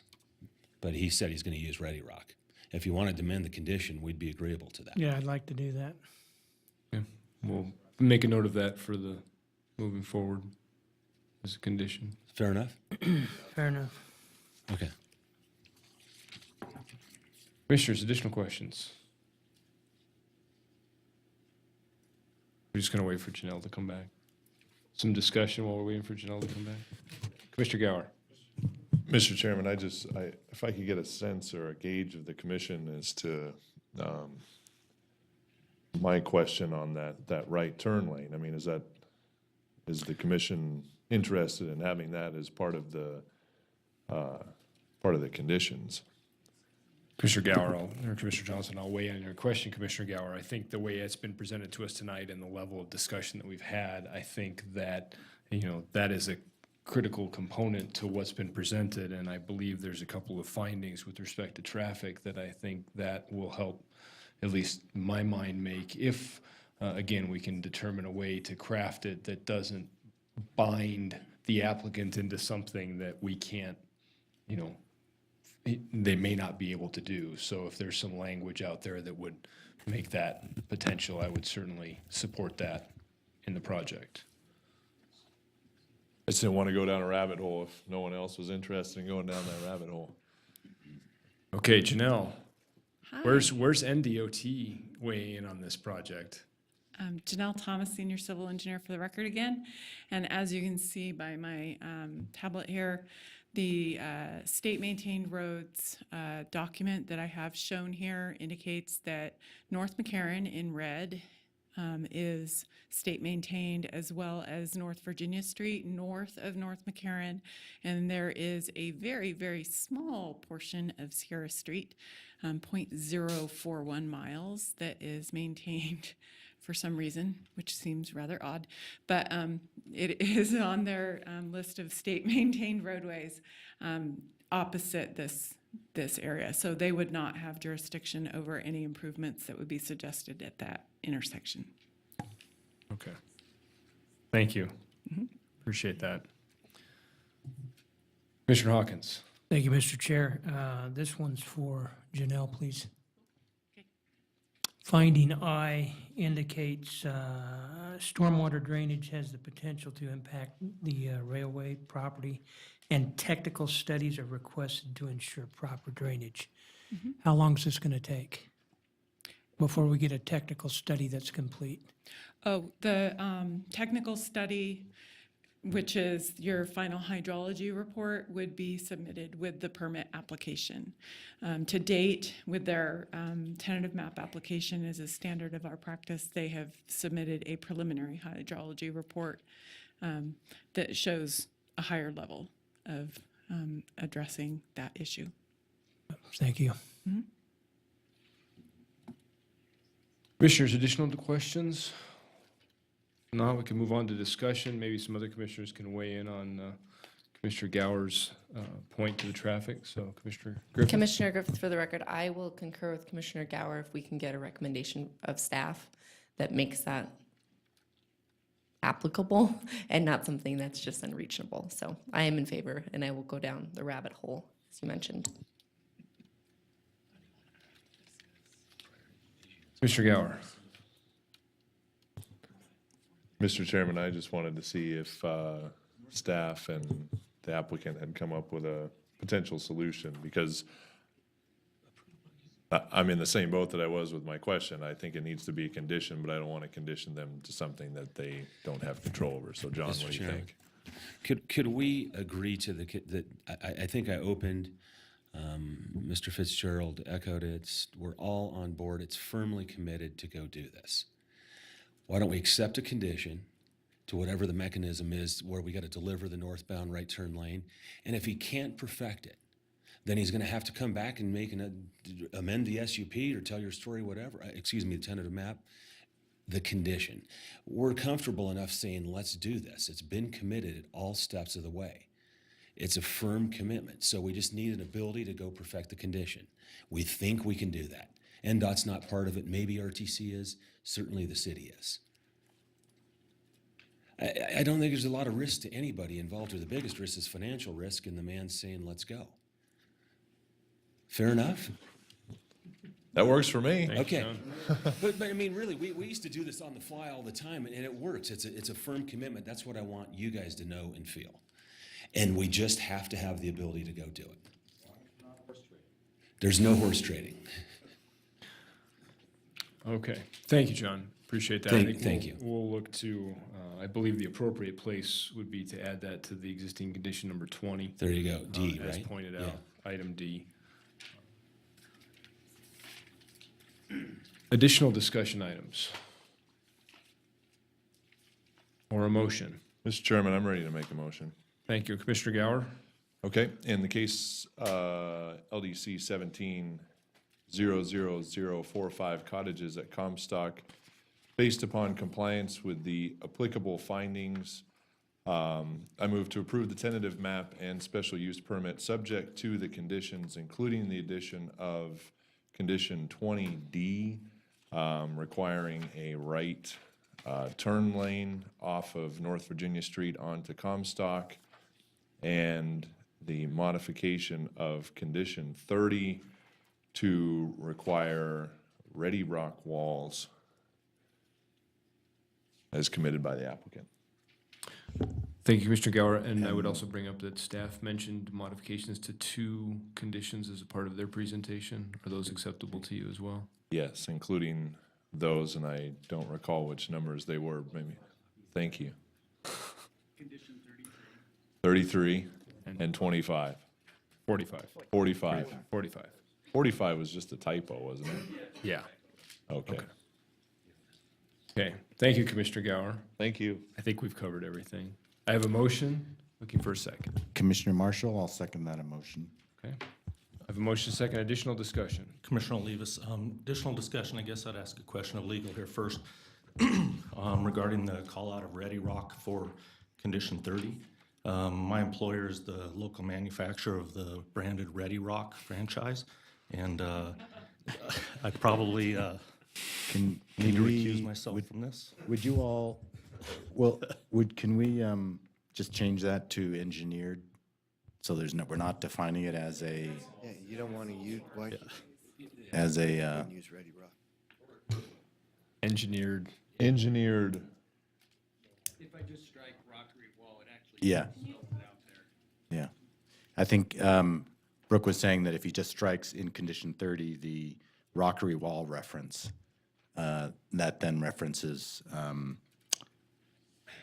retaining wall systems with appearance of random pattern.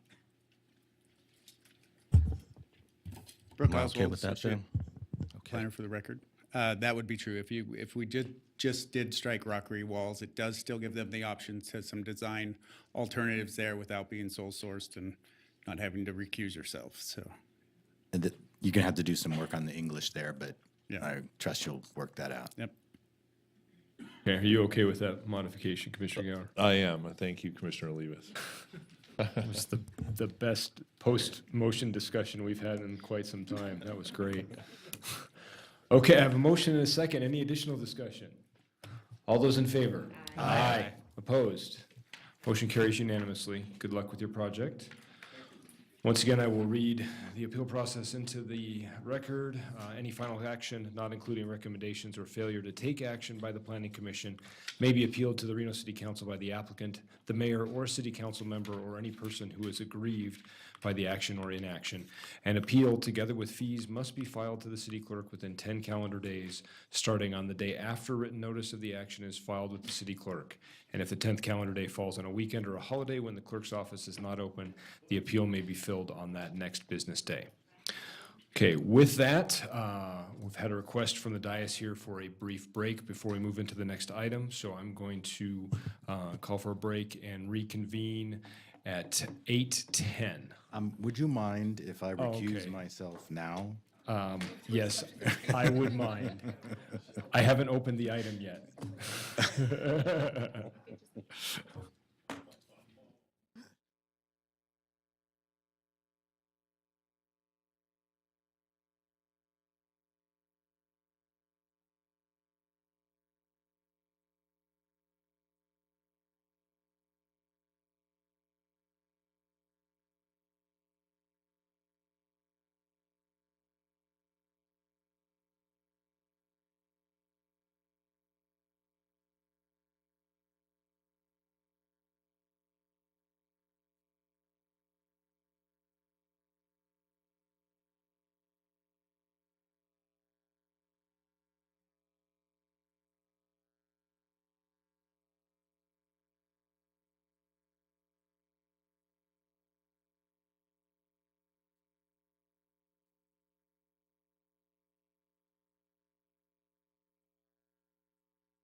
right. Michelle, are we ready? Okay, then I will bring the Planning Commission meeting back to order and move on to our next agenda item, which is item number 6.3, case number LDC 19-00012, Stonegate Phase 1. And we'll start with a presentation from the applicant. For the record, Angela Foos here today on behalf of Stonegate. As most of you probably will remember, as part of the PUD handbook approval process, when Stonegate came before you, it was for a master plan community. And the intent was to develop this project over 5 phases, plus a phase known as the town center. And the process was outlined that there's multi-steps that have to take place before we get to a tentative map, before we get to a final map, and before we actually get to housing construction. So this really is the first step in the first phase of this project. Phase 1 is the area outlined in yellow, and what's before you tonight is a special use permit for 2 triggers. One is cuts over 20 feet and fills over 10 feet. A second special use permit for disturbance of a major drainage way. And the third trigger is not a special use permit nor a tentative map. This is something that was outlined as part of the handbook. It's part of, again, an adopted zoning code specific to Stonegate, and it's to subdivide the land into super pad parcels. And just as a reminder, I pulled the flow chart out of the handbook so that we could take a look at that and have a better understanding so everyone's on the same page as to why this is coming before you in this manner. Step number 1, when we submitted the special use permit for those triggers, we will also have to submit a series of sequential parcel maps. And so a parcel map is limited to only 4 parcels. If you want to create more than 4 parcels, you go through a tentative map process. What we're doing here is creating super pads. And the idea is that the master developer will create these super pads, large pads, and then those super pads would be sold to merchant builders who will come in with a tentative map and actually lot out each of those super pads. So again, this is a process that's maybe unique to you guys, but it is part of the handbook that's been adopted and recorded. So at the very top of that flow chart, we do have submittal of the parcel map, sequential parcel maps. With that, we are also required to submit everything that's on the checklist for a tentative map. So when we go through that, we had to submit the hydro report, the grading report, the utility report, everything that you would normally see as part of a tentative map, which at the end of the day create a very, very large application package because everything within phase 1 is approved for up to 880 units. So there's a lot going on, but what we're looking at today is a very small piece of that. Just to kind of outline again what that sequential superpad parcel map looks like. So everything in the brown coloring is the proposed superpad configurations. We also have a couple lots set aside for different uses. One of them is a new elementary school. Another one is a new fire station. As you recall, there was a lot of discussion at the Planning Commission hearing for the handbook, and one of the requirements that came out of that is that we do have to set aside a parcel within phase 1 for a future fire station. So that's part of this process here. And then we also have a super pad set aside for Tumwa water tanks. And then everything in green is the common open space area. So I just kind of wanted to highlight that so that you are aware there is a lot of open space as part of this project, and you don't really see that as part of a parcel map process, but you can see it here just with the coloration of all the green. So also with that, one of the requirements is that we have to show you the haul roads and any kind of temporary construction activities. So that's part of this process. Wanted to call out everything in red there is the proposed haul roads. Those are temporary roads. So those are not permanent roads at this point. They're specifically for the construction of the development of phase 1. And as we progress through different phases of Stonegate, those haul routes will still be there and they'll move depending on where the new phase is coming in, but that gives us the general alignment that we can follow throughout the development. We also have this area here that we're calling the construction staging area. That's where we'll have the construction trailers, and then that's where we'll have employee parking. Down here within phase 5 is the stockpiling area. The intent of being able to do this as a large project was that we don't want to have to import or export mass quantities of soil off-site. Because we are a master plan communities, we have a lot of land. And ideally, we'd like to be able to grade this so we can balance on site. So within each phase, We can grade and stockpile soils. And so if we need additional structural soil, we'll have it stockpiled there. If we need to set aside some of the soils, we'll have an area to stockpile it. So again, that stockpiling area is part of eventually what will be developed as Phase 5. But as we move through development of Stonegate, that will be there and be used for stockpiling from this point forward. In the middle of the property, we also have our construction water, and we specifically put it there because when we get to Phase 2, we have that park site. Within that park site, we have a water feature that's going to be used for retention. So that water will be used for construction and ultimately will be used as part of that park amenity. And then finally, on the town center parcel, which is on the north side of 395, we are putting in a sewer line, and so that will cross the town center. There's no development being proposed, and there's no parcelization being proposed on the town center. But as part of the ability to get sewer to Phase 1, we have to put that sewer line in that crosses through our town center parcel. And then to go through the special use permits, again, these are two things that you guys see on a daily basis when you're looking at applications. One is for cuts and fills. Anything over 20 feet triggers a special use permit. Fills over 10 feet also triggers a special use permit. The bulk of our cuts, again, that area in red, is going to have to be in the stockpiling area there in Phase 5. That was always shown as part of our handbook. We do have a cuts and fills map that's consistent with this design. And then our fill area over 10 feet, a lot of that's in basically a bowl area. And so we'll take land from one side of the property and move it to that area. So again, the idea is to be able to grade so that we have a balanced site. And then the idea that anytime you cross a major drainage way or disturb a major drainage way, you also trigger a special use permit. All of the blue lines are the existing major drainage ways. And then again, within Phase 1, we have two of them that really are the amenity of this site. We are creating these to be trails that are part of the park amenity. A typical trail you see in development is, probably 20 to 30 feet wide. These major drainage ways are designed to be utility corridors or trailway corridors, and they're stretching out about 100 feet wide, so that's a significant trail corridor. We wanted to show you an example of what it would look like if we did nothing to it and just developed property around it versus what we're proposing to do. So this was just a good example to give you a heads up of if we did nothing to it and did not disturb the major drainage way, there's not a whole lot to it. When you disturb major drainage ways, one of the findings you have to be able to show is that you're making it better than what it looks like now. So you can see the image on the right. It's definitely better than what it looks like now in terms of increased vegetation, better flows to get stormwater through there. These will be access points for people to walk, to ride their bikes, to go hiking. And we have all those fun park amenities that you can put into a trail system so that people don't have to go to parks. They can go in their backyard and get access to those trails.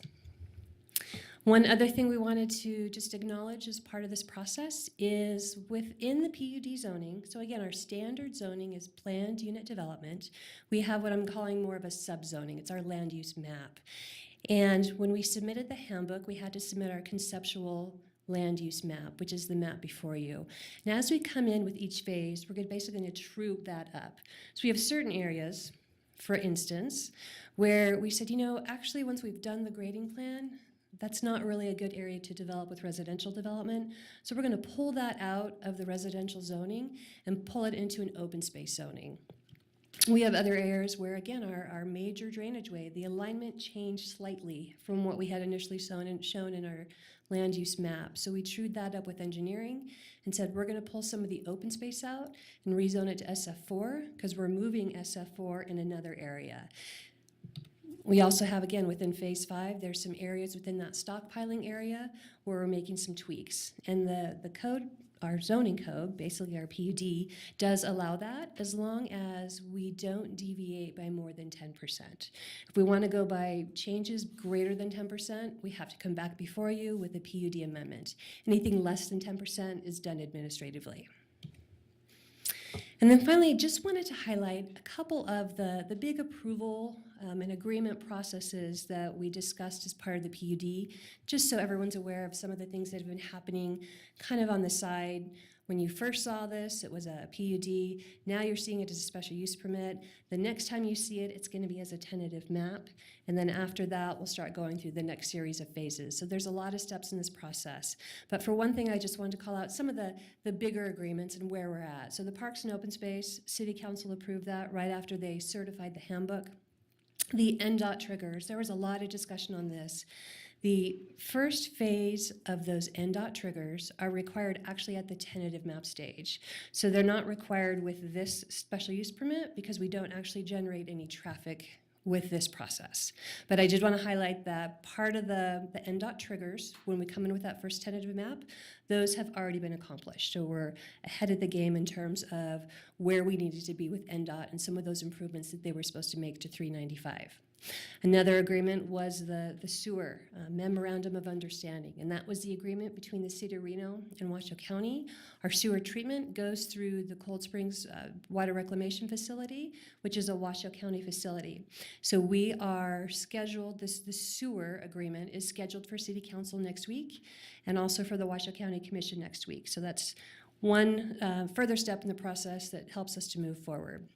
Another requirement that was part of the handbook is that we were annexed into the Tumwa territory. I'm happy to report that that's been done, and we are officially in the Tumwa territory for agreement for service. And then that fire service agreement. There was a lot of discussion on a temporary fire station and a permanent fire station and when they had to be built and who was responsible for payment of building. So all that is outlined in that fire service agreement that has been agreed upon and recorded, and so that's finalized. And then I mentioned before, we do have one school site, an elementary school site, that's going into phase 1. That agreement is under contract now, so we are on board to have a school site set aside for them when they're ready to build it. And the CLOMAR, so that's the conditional letter of map revision, and that has to do with the flood zone areas. There's a process before we can start grading that has to take place. First step in that is it's the engineered drawings to show how we're going to get it out of the floodplain and be able to design the grading to meet those requirements. So that has been approved by the City of Reno, and it's currently in review by FEMA. So all that should be finalized hopefully within the next 60 days, and then we can move forward with the actual grading.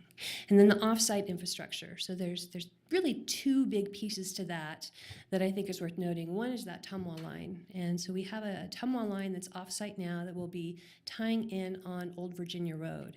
And that is part of a design that is being engineered and is in review right now by Tumwa. So once that engineer design is approved and that permit is approved, we can actually start construction of that line. And then also the sewer line that connects Stonegate to the Cold Springs treatment facility. Those plans are also in review by Washoe County. And so once that's approved, again, we can start construction of that sewer line. I did want to acknowledge that we had a memo that was sent by staff with conditions that were amended. There were 4 conditions that were amended. I don't know that we need to go over those only because we are in agreement of those conditions. Staff is in agreement of those conditions. I don't know that you guys need to review them and discuss them in any greater detail because we have agreement, which probably doesn't happen as often as as I would like. But we do have that. So if you want to go over those 4 conditions, we're happy to explain. But most of them were semantics, and we work through those details. Beyond that, we also have our engineering staff here if you have specific questions. And then John Enlow from Tumwa is here, and Dwayne Smith from Washoe County is here if you have any specific questions on those offsite infrastructure questions. And with that, I'm available if you have any questions. Thank you. Thank you, Angela. We'll turn it over to staff. Heather, welcome. Good evening, Chair Johnson and Planning Commissioners. Heather Manzo, Associate Planner for the record. Angela did a really good job of outlining the details of the requests that are before you this evening. With that, I did want to reiterate that there were 2 memos that were sent out to the Planning Commission prior to the meeting, and those have been incorporated into the public record for this item. The first one outlines those 4 conditions of approval, the modifications that are recommended by staff for conditions 14, 15, 16, and 22. That language was really intended to clarify both timing and the language contained in those conditions. The second memo was a clarification on the process as outlined in the Planned Unit Development Handbook for Stonegate with regard to the first subdivision of land to create those super pad parcels via the super pad or via a subsequent, a series of subsequent parcel maps. And with that, I would like to just go over a couple more details of the request. And Angela did highlight this earlier. With the creation of these super pad parcels, they meet the criteria that is outlined in the PUD handbook, which states that parcels need to be at least 9 acres in size within each phase, with a couple of exceptions that are identified within that section of the Stonegate PUD handbook. The handbook requires that the superpad parcel creation follow the tentative map process. It is not indeed a tentative map itself, but that process does include the tentative map applications, the timelines that are identified in code for the Planning Commission to make a decision on those items, and the processing as laid out within the tentative map application. At this time, and as provided in that memo on the clarification of process, from the time that the application is deemed complete by the city, the Planning Commission has 60 days to make a decision on that. And in this case, due to the complexity of the application, the applicant and staff worked really hard to reach out to all of those participating agencies that contributed to the discussion during the Master Plan Amendment and PUD handbook process. And so we needed additional time to conduct that outreach and consolidate that information into the staff report that's before you this evening.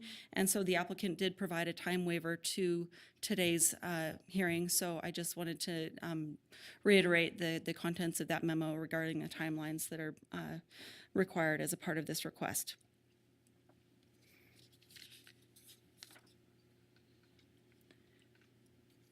And Angela highlighted the request as far as the proposed grading for the site and how all of those working parts of the request play into what's before you this evening.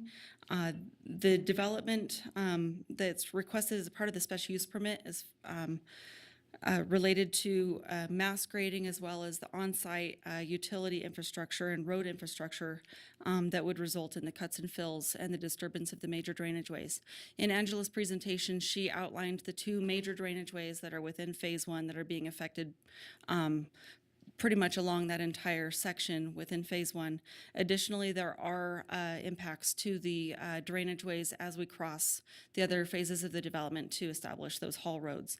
Those sections have been evaluated by engineering and planning staff, and conditions are in place as a part of the request related to the special use permit as a whole.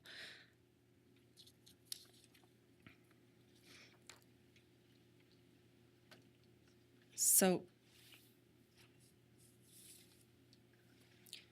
as a part of this request, as Angela, as the applicant had mentioned, the scope of work stops at this line here.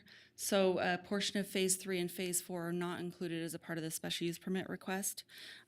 The requested grading and development activities for this will result in a future need for the applicant to make application for a request for an administrator approval to the adjustments of the land use within the planned unit development, and also addressed by the master plan policies that were adopted with Reimagine Reno.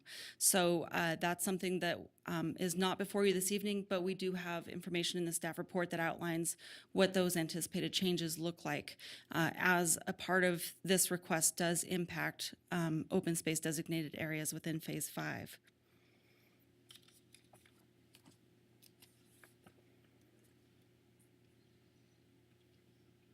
So on the far western portion of phase 5, where proposed cuts and fills are located, we have an exhibit provided in the staff report for you that has some pictures and has this graphic that shows a small drainage facility, Hill C, which is noted in one of the conditions of approval that are recommended, as well as Hill A. The applicant has proposed that Hill A be taken down completely. And with that, through discussion with the applicant, what they identified is that Hill C, which is located closer to those unincorporated Washoe County residents to the northwest of the site, Hill C was really intended to be preserved to help to provide some aesthetic and some buffering from those residential properties. And so condition number 7 that's contained in your packet does recommend that with the proposed cuts of Hill A, that the open space designated areas be adjusted to preserve fully Hill C and to remove the open space designation from Hill A. And that would need to be done prior to any approval of any permit for grading activities within Phase 5.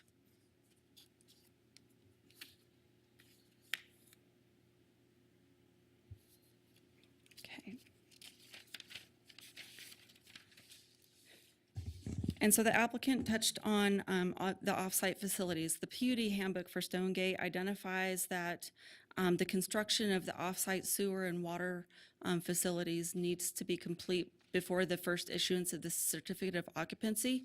In the handbook, it really doesn't identify what happens in between the time that the handbook's adopted and that time of vertical construction. And so there are conditions that are provided as a part of your packet this evening that do identify those timelines recommended for when construction of the off-site facilities should be in place as it relates to the on-site development request. And as far as conditions of approval go, I did want to outline that condition 10 and 13 address those off-site water and sewer infrastructure improvement timelines. Condition numbers 8 and 9 address stormwater and drainage facility maintenance. That, along with the Washoe County air quality dust control permit that the applicant will need to pull in order to conduct any mass grading on the site, should help to address a lot of the concerns that staff had raised and we have worked out through discussion with the applicant. Conditions number 11 and 12 identify that the memorandum of understanding between Washoe County and City of Reno needs to be in place before any permit is issued for the project. As the applicant noted tonight, that is on the December 12th City Council agenda for consideration, as well as the December 11th Washoe County Commission agenda. And condition number 12 it's related to the interlocal agreement.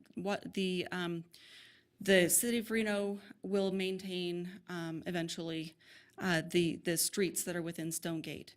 However, the sewer service is going to be provided by the Cold Springs Water Reclamation Facility, which is a Washoe County operated facility.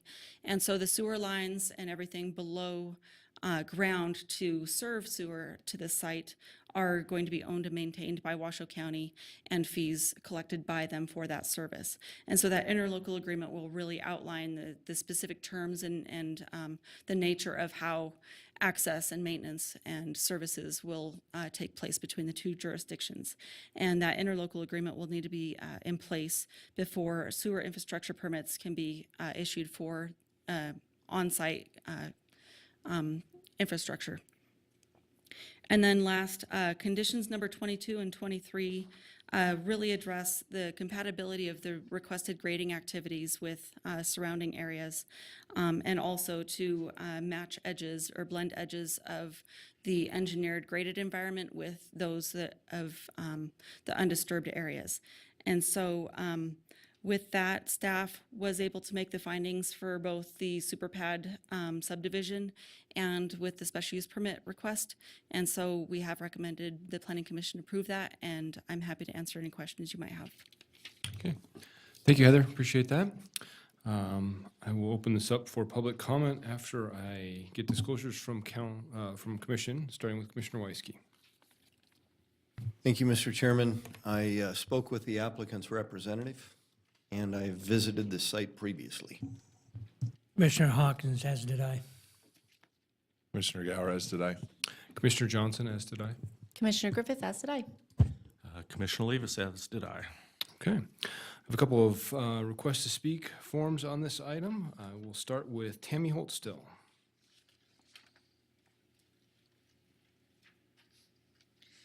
Tammy Holtstill, live in Valley Swan Lake Recovery Committee for the record. I don't have a dog in this fight, but I did have a few questions. First of all, there's been issues with some of your developers on Sky Vista with doing mass grading and then during the winter coming to a halt and then flooding Sky Vista. My concern is they're doing mass grading, they're gonna be leaving this big blight, and how long between the triggers is this going to sit? And is there any type of trigger to turn around and make them pay to fix it? Those are the things I wanted to bring to your guys' attention, so hopefully it'll be addressed so that we don't have the issues we had on Sky Vista. We have enough issues in the North Valleys. We don't need another big blight on the whole situation. Thank you. Thank you. Next is David Dunbar.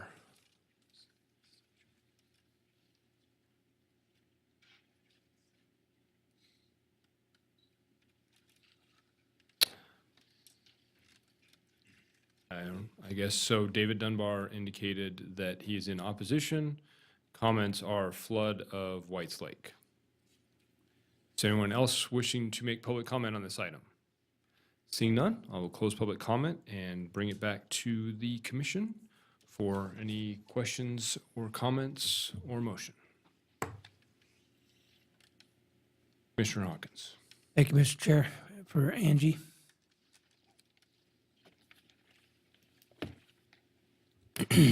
Tammy laid out a few questions. Is it possible we get some answers for some of those? Thank you. Yeah, the way this site has been designed is that we know that there's existing drainage. We know that over the last 100 years, this site has been used for irrigation and for farming and agricultural purposes. So we have those existing drainage ways. Right now, they pretty much sheet flow in a general direction. What we are doing is to be able to set aside a temporary retention area so that we can continue to capture all those flows as we are basically realigning those drainage areas. And that retention basin is over 6 acres in size. It's temporary so that we can get through phase 1, so that a worst case scenario, we have a big flood while we're doing grading. We have mechanisms in place to handle any storm waters that come off this site and be able to go to an area before they cross 395. Thank you. Commissioner Weisky. Thank you, Mr. Chairman. I can ask a quick question. This is probably for Heather versus Angela. Heather, once the mass grading's done, what assurance do we have as the city of Reno that if construction were to stop, that we do not have exposed dirt? That's a great question, and that's something that we have been discussing with the applicant in great detail. With mass grading on a site, before they can pull that grading permit, they do have to file with us a revegetation bond for the entire area of disturbance, and that bond estimate comes from a licensed landscape architect, as well as building in a 20% contingency. So that bond's filed with the City of Reno staff, and also, the applicant needs to pull that dust control permit from Washoe County. And as a part of that dust control permit, and I can turn it over to Janelle or maybe to Angela to kind of fill in some more gaps on my knowledge of that permit. But as a part of that permit, the applicant is required to have an active grading facility on the site. And any areas that may not be graded for more than a period of 2 weeks are required to have mitigation, i.e. revegetation within that area.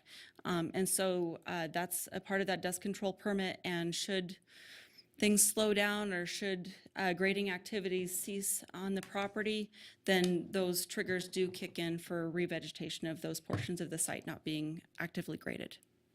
Okay, thank you. Thank you, Commissioner. If there's no further questions, Mr. Chairman, I'm prepared to make a motion. I believe nobody's jumping forward, so. In the let's case of entertain the motion. LDC 19-00012, Stonegate Phase 1, based upon compliance with the applicable findings, I move to approve the subdivision of Phase 1 for the Stonegate development as presented to this commission, subject to conditions stated in the staff report including condition modifications as submitted by staff this evening. And I can make all of the findings. Thank you, Commissioner Weisky. Have a motion on item 1, and just for clarification, we have 2 motions to make. One is for the subdivision, and the second one on the next page is for the special use permit for the cuts and fills. So this is only motion for the item 1, which is the subdivision. Okay, have a motion. Commissioner Olivas? Oh, sorry. Commissioner Olivas, I'll second that motion, and I can make all the findings. I have a motion and a second. Additional discussion. All those in favor? Aye. Aye. Opposed?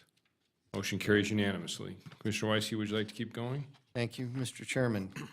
In the case of LDC 19-00012, Stonegate Phase 1, based upon compliance with the applicable findings, I move to approve the special use permit, subject to conditions as stated in the staff report, and any of the modifications that were submitted by staff tonight are to be included. Okay. And Have I a can make motion? all those findings. Okay. I have a motion. I have a second. Commissioner Hawkins? Mr. Hawkins, second, I can make the findings. Okay, thank you. Any further discussion? All those in favor? Aye. Opposed? Again, motion carries unanimously.